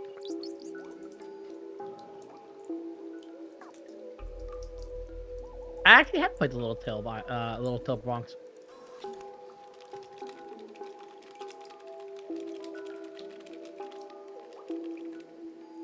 That's a good point, Free Guy, that Tamberlane has the added element. Like, Mothorial, which is my other webcomic, it has no human protagonist, but it is more specific in genre. It is a fantasy story, right? Whereas Tamberlane is a little harder to maybe define as a genre, Yeah. but it has the human as a landing point, right? But what's cool about Tamberlane is you didn't start the story from the perspective of the human finding the animals. You start with the animals finding the humans. It's actually a reversal of what you think would be a story like that, which I think is Yeah. really a good example of like reversal. So for example, like it's why I really do enjoy stories where the main characters in an apocalypse setting. I love ones where the main characters are younger people who are used to this world, and then they meet people who are maybe more used to the darker aspects, because then you're starting maybe not from a place of negativity. Yeah. That's back to be that's 100% back to Beach Urban, right? Gigawatts, yeah. I mean, is that just a thing? Is gigawatts an actual term? I forget if it is or not. Gigawatts is an actual term, yes. That's a nerd. I'm like, Back to the Future. No. Immediate. You got it, bruh. In this canon, I've never died. I'm an invincible. Look at me run. Look at me run. 1 second. Let's do it. Chase my tail. Here we go. Where'd he go? Sunny asks, Ari, what's your opinion on wacky alien invasions as post-apocalyptic settings? I can't think of one I've read or watched. I mean, I can think of examples I've heard of. I think it sounds great. I have to, for me, like, what I tend to enjoy, I would say, is I like any genre so long as the writer just takes, to some extent, I wouldn't say seriously, but at least takes, I guess, puts emotional investments in the characters. I think sometimes comedy genre stories don't do that. You know, it's an example of a goofy alien apocalypse story that I actually liked. I enjoyed End of the World, the Edgar Wright movie. Which is like, you know, a goofy alien invasion, but also it's kind of a story about these guys doing a beer run and kind of rekindling their friendship and realizing that maybe they messed up somewhere along the line, and it's a very personal story told through using the apocalypse as and the alien invasion as a foil, right? Which I think is a lot of fun. I like when genre is used as a foil for something else. Yeah. That's true. All 3 of the Edgar Wright movies with Nick Frost and Simon Pegg. I remember Nick Frost. Must be the first person to remember Nick Frost first. He'd be pleased. All 3 of them are genre stories encasing a personal story. Yeah. Which is always a great move. All right. That's what I'm supposed to do? Okay. Edgar Wright is one of my favorite directors, for sure. I think the reason why I didn't like Baby Driver as much is I think that his strength is when he encases whatever he's doing in a very strong genre. And yes, it technically is a high genre, but I feel like it didn't do enough with what like I wanted. The musical stuff, right? I love the musical components. I wish there was more of them. It was so good. Yeah. All right, up.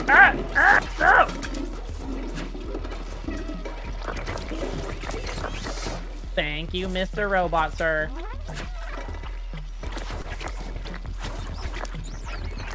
I will not. No! Oh no! Dead.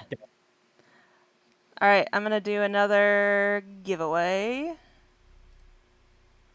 Oh, Marvelous. Size I want to do. I want to go back to pixels. Let's go.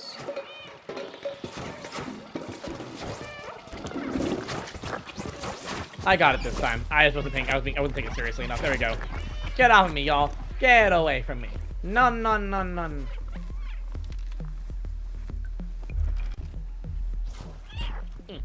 I'm in. Nice rugs. As a Persian, I agree with this rug choice. Hello. All right. Many rugs. New giveaway. Type _dead in the chat to join the raffle. If you win, have a link to a visual reference ready of a character that you want me to draw. I will set a timer for 5 minutes, and I will draw you something with that character.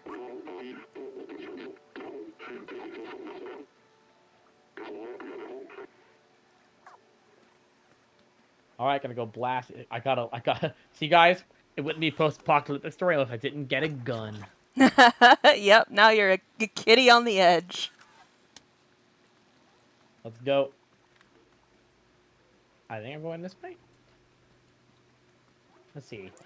10 seconds left to enter. Type !dead in the chat to enter. Get a free drawing.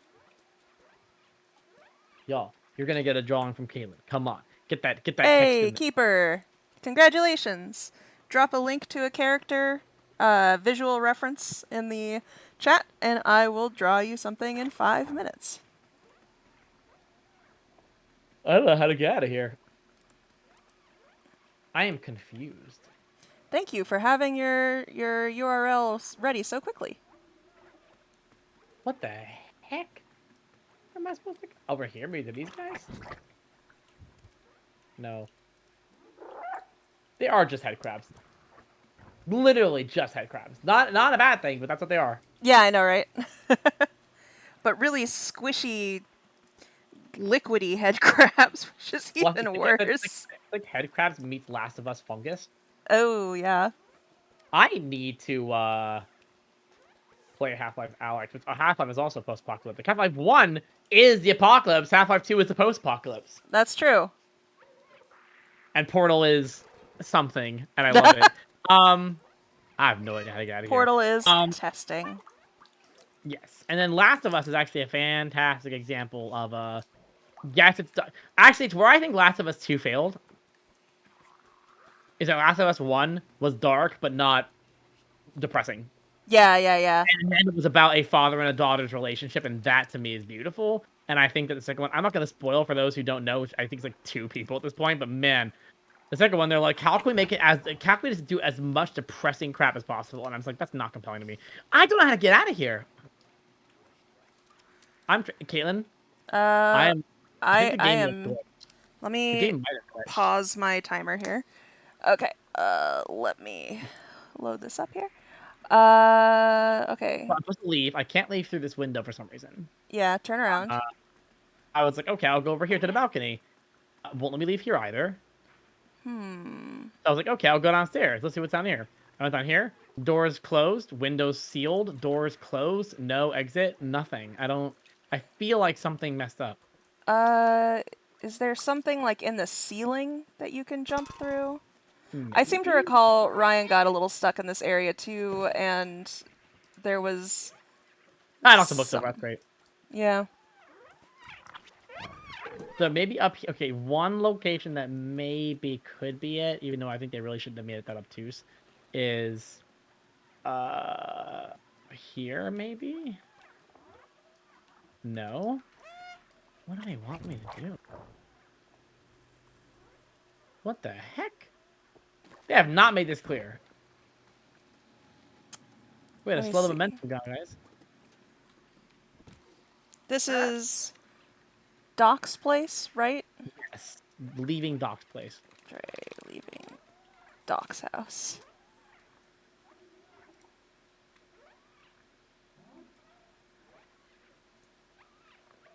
There's a story, Sunny, that I've never read, but I really want to. I forget what it's called. You find it pretty easy to put in the word Bob's, like sci-fi. It's a science fiction story about a very average man named Bob, who, after humans are, crap has gone down, whatever, his consciousness is uploaded into like many people. So there's many Bobs, and it's the story of like a civilization of Bobs. And apparently, it starts off with this very goofy premise, but actually gets really deep into sci-fi and really philosophical. And I'm like, that sounds intriguing. Like a world of like a crap load of Bobs, all coming from this one average guy, and they all remember being that guy, but now they are all these people in this world. Let's I mean, of see. course. I mean, how about it is insane, and I really want to read it. I've heard it's wonderful. How about the Hitchhiker's Guide to the Galaxy apocalypse story? That is a Fair. spacefaring. That's a spacefaring apocalypse story, isn't it? The here, go back to drawing. I'll go ahead and look this up. Okay, yeah, you'll have to look it up because I am not sure. Yeah, I'll forget. I'll leave.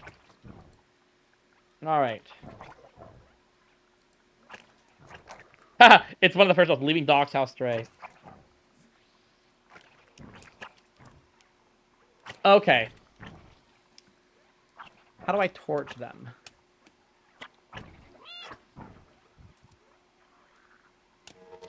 That's how. Okay, I gotta kill these guys first. And then I gotta torch the ones down here. No. Let me... This is... Apparently it's a common issue.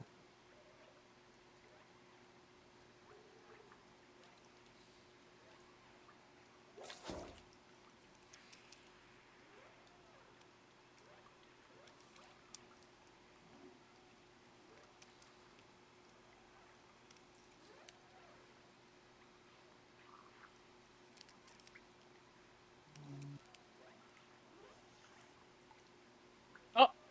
I'm not crazy. It is a bug that you have to leave. Ah, But there's no solution. It's very common. You can never leave. He forgets to open the gate. interesting.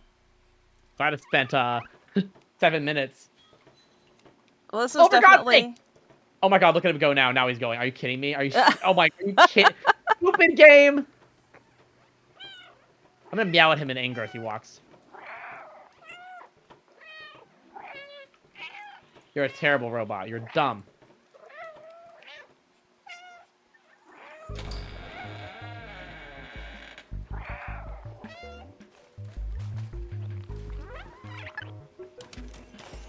So I don't think we ran into that bug when Ryan and I played it. So otherwise I would have known something.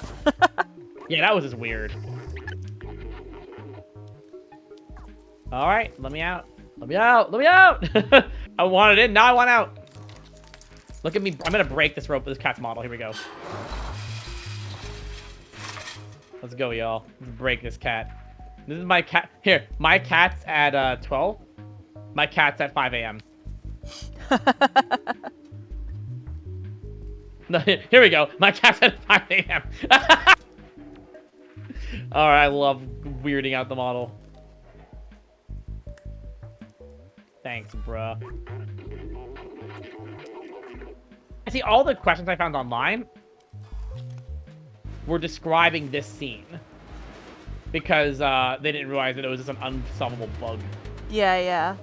That's why I was a little confused. I was like, no, we're not there yet.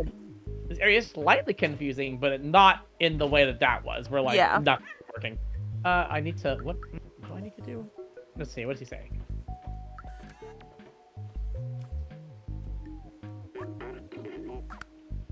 Wow. Thank you very much. Okay, so I guess I have to move this out of the way. Allowing me to move this. Oh, no. I gotta move this out of the way. Allowing me to move this out of the way. Or...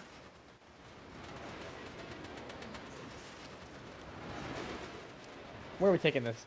Where are we going? Where are we dropping? This feels wrong. This feels like the wrong thing. Nope, I was right. I'm the smartest cat in existence. I'm a genius. Yeah! Oh my gosh, guys. A true heist game. Now it's Half-Life 2, going through vents. This is the kind of content you all come here for, folks. This right here.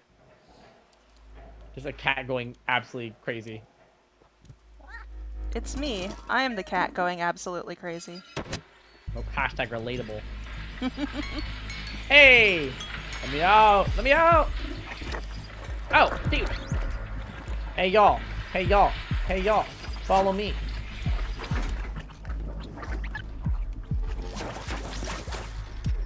No!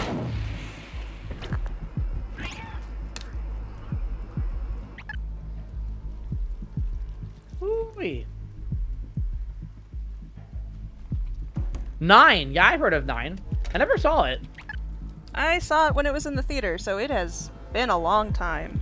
I saw the original short film that inspired the movie many years ago, and that's all I Oh, know. wow. That's actually quite impressive. It was one of those like, ooh, look at this little short film. This is neat. And then they were like, and now it's a movie. And I'm like, oh, cool, I should watch that. And I never did. Didn't it kind of have a stop motion vibe? Oh no! Yeah, it did. I don't remember if it was actually stop motion. I don't think it was. I think it was 3D animated. Stop motion? Maybe I'm wrong though. Oh shoot. Come along, little dudes. Let me splat you all. There we go. Coraline was wonderful. Spoops. You're welcome, Keeper. I'm glad you enjoy your sketch. I think we nearly got him home. I will not let Doc die, I swear to God. He's precious. Even though he wouldn't let me out of the house. He just wants to see his robot son. Oh my God. Belfry is a robot? What? Oh my God, guys, this is Belfry. Coming home to Tamberlane. Tamberlane's actual parents trying to find Tamberlane.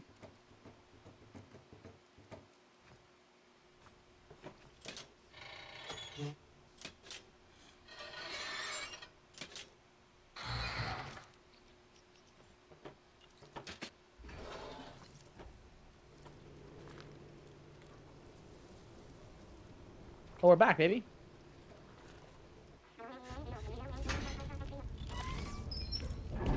Aw, he home.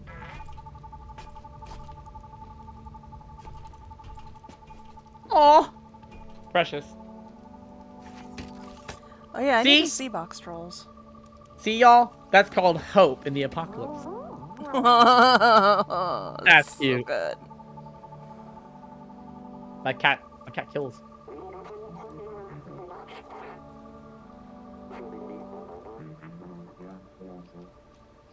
Yeah, I got a pet. I earned that pet.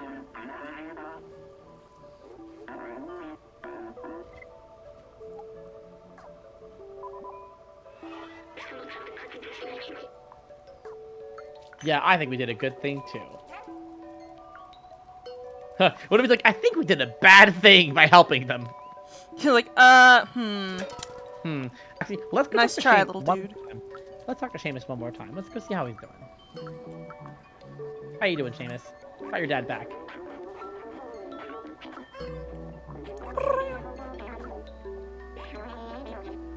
Haha, he wants to go home and be with his dad.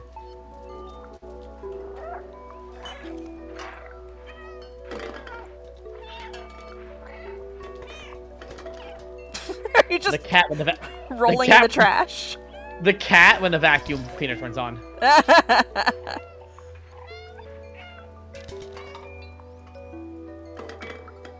Hey, bro.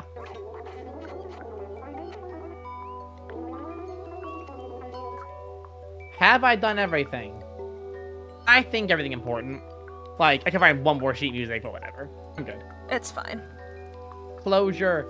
I'm not a completionist. I just want to end the story. Let's go. I don't need all the little achievements. I just want to explore. Oh, that's so cozy. They managed to make this dingy place feel weirdly cozy, and it's cool. I know, right? It's all about perspective. Hey, bruh. How's it going? Let's do it. I mean, I know we have 15 minutes left, but this might be a good place for me to end the game portion because, wow, what a great place to leave. Like, all right, we head off to the next location. Yeah. How far am I in the story now? You are, I would say you're approaching halfway. Nice. The sewers. Yeah, we're going to start here next time in the creepy sewers. Nice. I'll I go will to say the for the last 15 minutes then, we should do Q&A. 100%. Oh, let me go ahead and turn off this music because while it is pretty, it's going to be distracting from us chatting. All right. Cool. Works for So me. y'all. So time for zoomies. Cat with a Roomba. Um, I'll check it out Sunday after I watch it. I'm always about film critique. All right, y'all. So, anyone have any questions of any kind? I mean, especially relating to what we're talking about, but I mean, generally, any questions you got? Yeah. Let's see. I saw Wolf earlier asked which of the two Pokemon Gen 9 games we're going for, and I don't know. It depends on what the differences between the versions are. I don't even remember what the games are called. Scarlet and Violet. Yeah, I haven't. My last one was X. I know the new ones are really good. I'm not like some elitist who hates the new Pokemon games. I just haven't had the time to play them. I haven't had to play anything. I don't If I blame have you. to choose, it's always gonna be which it always is a Pokemon choice, right? In terms of like Yeah, yeah. the exclusives. Which even when I was a kid, I always thought that seemed a little shady. It's like just give me everything, y'all. It's I, it was as fun as a kid. I somebody, got to trade with your friends and everything. That was kind of fun. yeah, yeah. Yeah, were you gonna say that? Um, as somebody who had a childhood deeply invested in Pokemon, and that is how I met my husband when we were kids. Oh, I keep that's up with precious. the Pokemon games, but I don't go nuts over them anymore so much. But they are fun. I poke at them. I liked Arceus. You poke at them. Poke at them. Hold on, it's like, how do you get a Pikachu onto a bus? You Pokemon? Okay, let's see. Oh, fight scenes, good and bad examples for the next stream. Yeah, fight scenes and action sounds like a great topic for the next stream. My brain immediately is like, oh yes, the best fight sequence of all time, the scene in Princess Bride. Yes. Best fight scene of all time. Legitimately, best fight scene. Let's see. Does an apocalypse lose literary power if it is fully explained, or is it better to keep the details mysterious? Uh, I would say it completely depends on the story. I think sometimes you kind of there are times where you okay. As an example of one where, despite me having problems with it, I agree with the idea not to explain it. Walking Dead does not need to explain where the zombies came from. There's no reason Yeah, to. They yeah, came yeah, from. It doesn't matter. In other cases, I think it depends on whether or not what caused it to happen is relevant to the characters. yeah. If it's just a fun fact that has nothing to do with the themes at all, then probably not. But if you can find a way to weave it into the themes, I think it'd be very exciting. Let's see. We've got. Would you get the Persona ports when they release in October? I don't really play the Persona games, so not so much. I'll admit I'm intrigued by the Persona games. I never played any of them. I looked recently and I think they look pretty cool. Yeah, they look I really cool. They just never seem to draw me in. Like I've played some of Persona 5, I've played some of Persona 4, but inevitably I get distracted. my problem is always that I have little time to play games anymore. I used to And play that is this. exactly why we started this stream, was so that you could start actually playing some games you wanted to play. Yeah, And this is it's the first. considered work. Yeah, yeah. I'll play Minecraft as a community thing because when I do play games, I like playing games that are relaxing and allow me to spend time with other people. I don't tend to have time to play single player games. I mean, I love them. I've always been a huge fan of single player games, and I have them I want to catch up on. I find it is easier when I'm on the Switch because I can play while I'm in bed. Before bed, I'll play like 30 minutes of something before I read. Um, but yeah, I think that in general, uh, the Persona series looks very cool, and I'd love to try it at some point, or at least watch someone play it if I can't. Um, Yeah. yeah, Q&A Gunny question. has a good point. Gunny has a good point. I go on Minecraft to relax, and I end up screaming. It's not a relaxing time at all. But you know what? It's screaming with friends, and isn't that all that matters? Let's see. Do you think characters with unlikable traits are hard to make entertaining, such as a crook, a villain, a scammer, etc., like Regan from Mob Psycho? Uh, I think they're I easier to be entertaining. I personally love characters with unlikable traits. That's why Oakwood is my favorite character in Tamberlane. I always love the asshole. Yeah. I know it's become kind of a meme now, but I would actually refer to its why. Like, I think there's a good and a not. I'm not gonna say bad by any means, but there is a for me what I find to be a more intriguing bad type and a less intriguing bad type. and I think my perfect example is I find Saul Goodman a much more interesting bad character than Walter White. I like Yeah. that Saul Goodman does break the rules and does kind of do shade, but like he's so earnest and he really is trying to do the right thing, and you kind of feel for him. Whereas Walt is just kind of a slimy person and just an Yeah. insecure, mean man. So Saul Goodman is a great example of a bad. He's a bad dude. He is. If you met him in real life, you'd be like, "This is a bad guy." I don't. This guy is not good news. But like, I love him, and I think that bad, quote unquote, bad characters can be very entertaining. I think the key is um you shouldn't allow in most cases. I think it also depends on whether or not you glorify the bad things they do or refuse Yeah. to give comeuppance for that.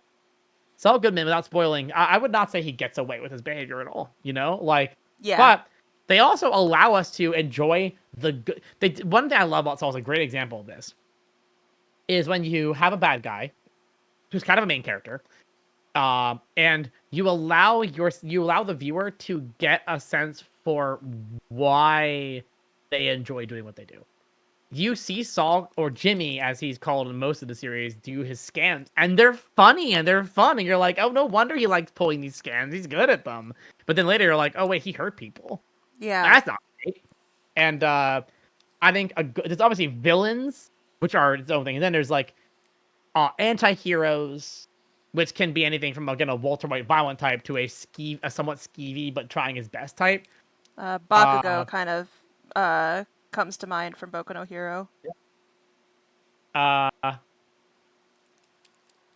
there's also Zuko Oh yeah, is a Zuko. very flawed character, but who would disagree that he's the most interesting character in that show? Yeah. Yeah. Yeah. He's Whereas I think Azula is Mhm. someone who had a bunch of intrigue, and then I think they kind of squandered it slightly because I learned that they had intentions of um if they had a fourth season or they had more story, they would have given Azula more of an arc and explored her what happens to her after the end, because we see her go mad and it's very interesting, but then they just kind of leave it there. I don't need to redeem every villain Yeah. Yeah. by or redeem every good character, but I want to understand them, even if I hate them,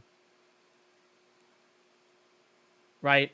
Yeah. Yeah. Like at the end of the day, the key of a good bad guy or a good my little kitties. Oh my god! What? Ah! What? The two kitties are literally hugging each other in a snuggle pile. It's so cute. Ah. Oh my god. You too? I'll take a photo later and post it on Fox. That is so cute. Actually, let me just grab it now because they might stop and then later on I can post it. It's so cute. I will answer and read your question title once Meta returns. I'm back. Oh, you are back. It says, what are your thoughts on evil fantasy races that fully lack in any redeemable traits? Personally, I think any fantasy race or anything or any story about a race or a species or whatever that doesn't take into account the fact that race doesn't encompass, like, people are not clones of each other, right? Like, I find that to be unrealistic to say the least. Yeah. Also, I went ahead and posted the image in Animals in Nature on Fox Club. If you Oh, want to see, good. I literally got up as soon as I was done, so I'm glad I got it while I did. 'Cause it's so cute. Um, yeah, I'm gonna go out and say it. I'm gonna go out and say this thing, which is gonna sound harsh, but it's true, which is that fantasy has a lot of bases in white supremacy. A lot of D&D has a lot of problematic elements to it historically. Gary Gygax is probably a fine dude, but he used biases that were ingrained in fantasy already. Like dark elves. I mean, really, come on. And I think that I am a huge fan of the new D&D version, basically eliminating this idea of like character or alignment and skills being inherently associated with race. I think it's a bad move, and I think that it's in closing. I think you can absolutely explore, like, as a person who is my father's from Iran, and I have some experience being a mixed race person. I do incorporate ideas of speciesism and stuff. Mothorial will have some of those things occasionally, but they're from a misled point of view, right? They can't Yeah. if you have a species be like we're evil guys, and you're basically giving credence to racism, right? If you're like dark elves are all evil, well then of course people hate dark elves for being dark elves because they're evil, but that's insane. That's not how anything works. So I think it is I think like Warhammer, from what I gather, is meant to be satirical. It's meant to be ironic. It's meant to be breaking these things down, and it did at some point develop a very right-wing fan base, and then the creators fought back against that by basically being like, they basically tried to cultivate a progressive idea of like, this story is meant to be breaking down why these things are dangerous, why they're so. I don't know. I don't have any like, and I don't have qualms with Wizards of the Coast. I don't think they mean anything bad. I think it's just an ingrained bias that comes from old fantasy. Yeah, I mean, yeah.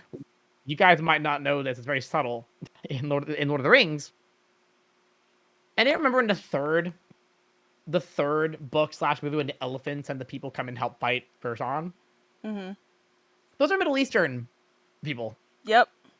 The Middle Eastern people are like, "Hey, we'll help Sauron. We're the Sand People. Welcome." And I'm like, "Hey, thanks, guys. My representation in this movie is off the charts." Meanwhile, everyone else is white.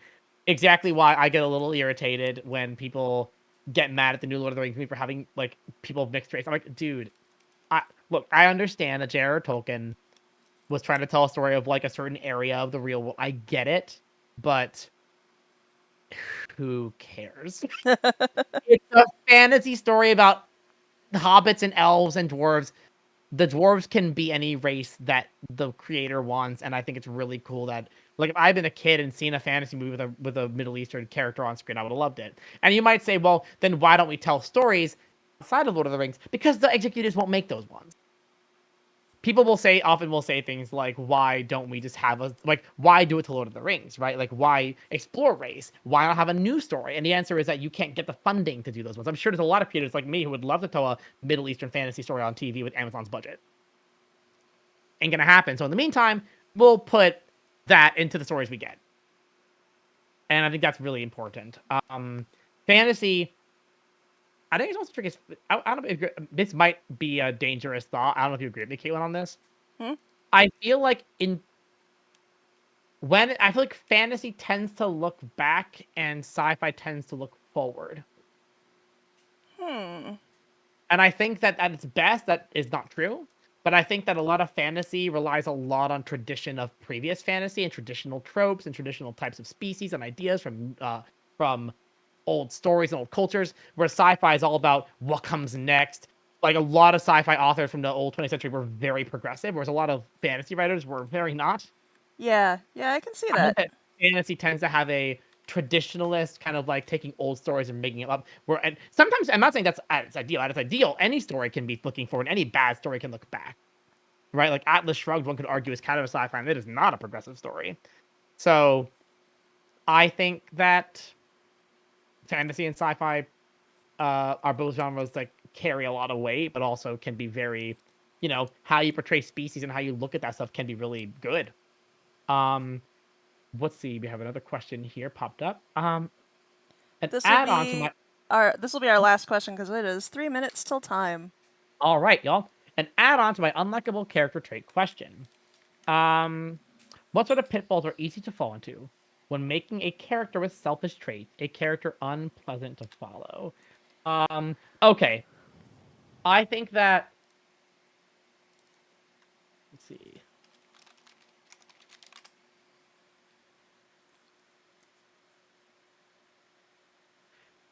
I think a big one is the character who is doing bad things. If you want them to be someone who's pleasant to follow, we have to empathize on some level with at least their emotional reason for wanting to do it. We don't have to agree with their methods, Yeah. but we have to empathize with why they've chosen this. It's why, and again, I'm a big fan of Breaking Bad. I love it, but I do think that it has always confused me, right? Everyone's like, Walter did it for his family, and I'm like, in episode 3, a rich couple who he and Skyrim offered to pay for the entire cancer treatment and give him a job working at the lab with good pay, and he refuses it. He doesn't have to do anything he does. It's entirely greed. He's given an out, and they even said as creators, they gave him the out on purpose to demonstrate that it wasn't something he needed to do. And Yeah. yet, every little moment we see him, we on some of us empathize with his desire not to get the help from them because he sees them as like rich, smarmy assholes and he doesn't want to take their money. And who hasn't suffered from some degree of pride here and there, right? And obviously he goes really far with it, but by allowing the audience to see how he struggles and to see him like as someone who feels a sense of like they're just giving me this because they look down on me, that's how they're able to get that to work. Yeah. Um, but yeah, as soon as the audience doesn't get why the character's being an asshole, you lose them. Like you're like, why are you doing this? Yeah, and like Scott said, showing them having some sort of humanity definitely helps. It is not 100% necessary. You can have a just scumbag villain or whatever, but people aren't going to like them as much unless, like you said, we understand them to some point and can, if not sympathize or empathize, at least understand. And And I think, yeah. I think that a lot of times, even okay, there's a thing from a while ago. There was that like Pixar's 22 tips to storytelling or whatever that was going around, and one of the things that really stuck with me from it is that audiences care more about a character who tries than one who succeeds. And Oh, 10. I think that showing your bad, unlikable character trying and possibly failing is a really good way to get your audience to root for them because we want to see people succeed, right? And but we really want to see ourselves in people who are trying. Yeah, And and I'm even if with you. that is someone who is absolutely despicable otherwise, I mean, we read and enjoy stories because we want to put ourselves into the shoes of other people and other settings and situations and kind of explore things from a safe place, right? And so 100%. lots of people would want to do that to an unlikable character because that just because they do a murder in the story doesn't mean you think murder's okay in real life, you know? It's actually exactly why, and I think this is I actually is leading to a really great wrapping up point too, which is that like I think a lot of people will say, "You progressive people worry me. How are we supposed to tell stories about bad people and bad things if you want everyone to be nice? We don't want people in our story. We want to explore these bad, darker elements of humanity too." But my question is this: when you are writing a story about an antihero, or you're writing a story about a post-apocalyptic setting, to bring it back to what we were talking about before, ask yourself why. What about this character, the setting, is the reason why? If the reason is to glorify something that you don't believe should be glorified and give a voice to and empathy to a bad thing, maybe you don't need to do that. But if you want to explore a universal human truth and want to explore it through this darker lens, you can absolutely do that. And Elle has a great example. The last episode of Centaur World is basically just dedicated to humanizing the bad guy and being like, he's had a hard time, but they don't let him off the hook either way. Yeah, exactly. Right. There's a tangible difference between Yeah, it's very much a you keep a glorifying. perspective. Yeah, you have to Yeah. keep a perspective as a creator versus the perspective within the story to make sure you are stepping back enough to look at what you are creating and understanding what what is the purpose for the choices you are making. And Yep. if you are parroting choices that you have heard in other media, why? It's not bad, but you need to understand why you are absorbing those messages and what those messages were intended in the first place. Yeah. Because a lot of times it was for glorifying things that need to not be glorified. And I think that just understanding the why of why you are doing something, why you're writing this character, why this character is in the story to begin with, and what you're trying to say with them provides like a north star for trying Yeah. That's a great way to put it. to do it. Yeah. And I think a good way to wrap it up, because I know we're kind of getting close. I also want to answer Jonas's last question too briefly, but I'll say like is when you're writing it's all about assumptions, right? When you're writing a post-apocalyptic setting and you give the character a gun and they're like, I'm gonna go fight off these bastards, and you go, okay, I said I wanted to write a post-apocalyptic setting. In my brain, that meant these 5 things. There has to be guns. There has to be despair. Wait, does it actually have to? Why am I attaching when I write fantasy? Oh, the orcs have to be evil. There's bad races and good races. Just because you've chosen a genre or whatever you've chosen, ask yourself, or an anti-hero, ask yourself some of the burdens you've associated with that genre or medium or setting, whether or not they are actually intrinsically part of that or whether you just added them in. Like maybe being a post-apocalyptic setting does not mean a story about despair, right? Maybe it doesn't mean a story with action. Maybe an anti-hero doesn't mean someone who kills people. Maybe an anti-hero doesn't mean someone who glorifies badness and gets the audience the sense that they should be bad, right? Um, and as you asked Jonas, I guess we'll answer this one is Joker, the backstory is opaque. That is exactly the problem. It is glorifying madness, but like even the new Joker movie, I don't think was. I think it's appealing to the wrong people, right? Like it's saying, "Have you ever felt lonely, forgotten?" Well, shoots one in the head, and I'm like, that's, you know, I know we're not supposed to root for him, but you also kind of are made to root for him. And I didn't like that movie. I felt that it was in a weird taste, and I don't know who it was being supportive of. I don't really understand who it's supposed to be for. I don't think they knew either. I think they reverse engineered a tragic backstory, basically like Cruella de Vil's mother was knocked off a cliff by Dalmatians. That's what you want to avoid in your anti-hero. Yeah. Um, And with yeah, that, that's a good time to end. yes. So thank you all so much for joining us tonight. That was a lot of fun. Yeah. And yes, Gunny, I agree. The Joker is best when he is a foil for the main character rather than being the glorified main character. Joker's not a very good protagonist. He's a great antagonist. The best Joker, in my opinion, is the Joker in Lego Batman. Don't at me. I need to watch Lego Batman. I've Oh never my seen god, it. please. It's the best Batman movie, hands down. Let's watch that sometime, Let's do it. please. I've never I saw Lego Movie 1, loved it, never saw the other ones. I need to. But yeah, thank you all so much for joining us today. That was a lot of fun. Yeah. Absolutely.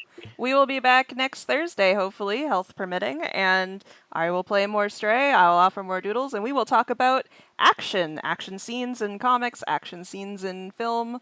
What is it for? Why do we do it? And if you Uh, all want to come in with some prep from the stream, all you got to do is watch what I will objectively just tell everyone is the best fight scene in all history, and it is the sword fight between Inigo Montoya and the Man in Black in The Princess Bride. If you haven't seen yep. it, watch that scene, and you will. Oh, How come this? No, it's still going. We're yeah, still on. yeah. I That don't if know you why want it's to know what failing, but if you want to know what I'm gonna say, it's gonna be that. Yeah, those they should be waving. There's a GIF. It's animated. oh yeah, I had it as the GIF, and then I was like, oh no, is this too like there too much movement here? Now they're moving. Apparently my teeth got confused in the image. Oh yeah, apparently. That's very funny. I did not brush my teeth. I'm sorry, guys. I was not prepared for this. Yeah, thank you guys so much for joining us. We'll be seeing you again, health permitting. We'll see you next Thursday at 6 p.m. EST. Yep. See you guys next week. Thanks so much. Have a Take good care. one. Bye bye. Bye.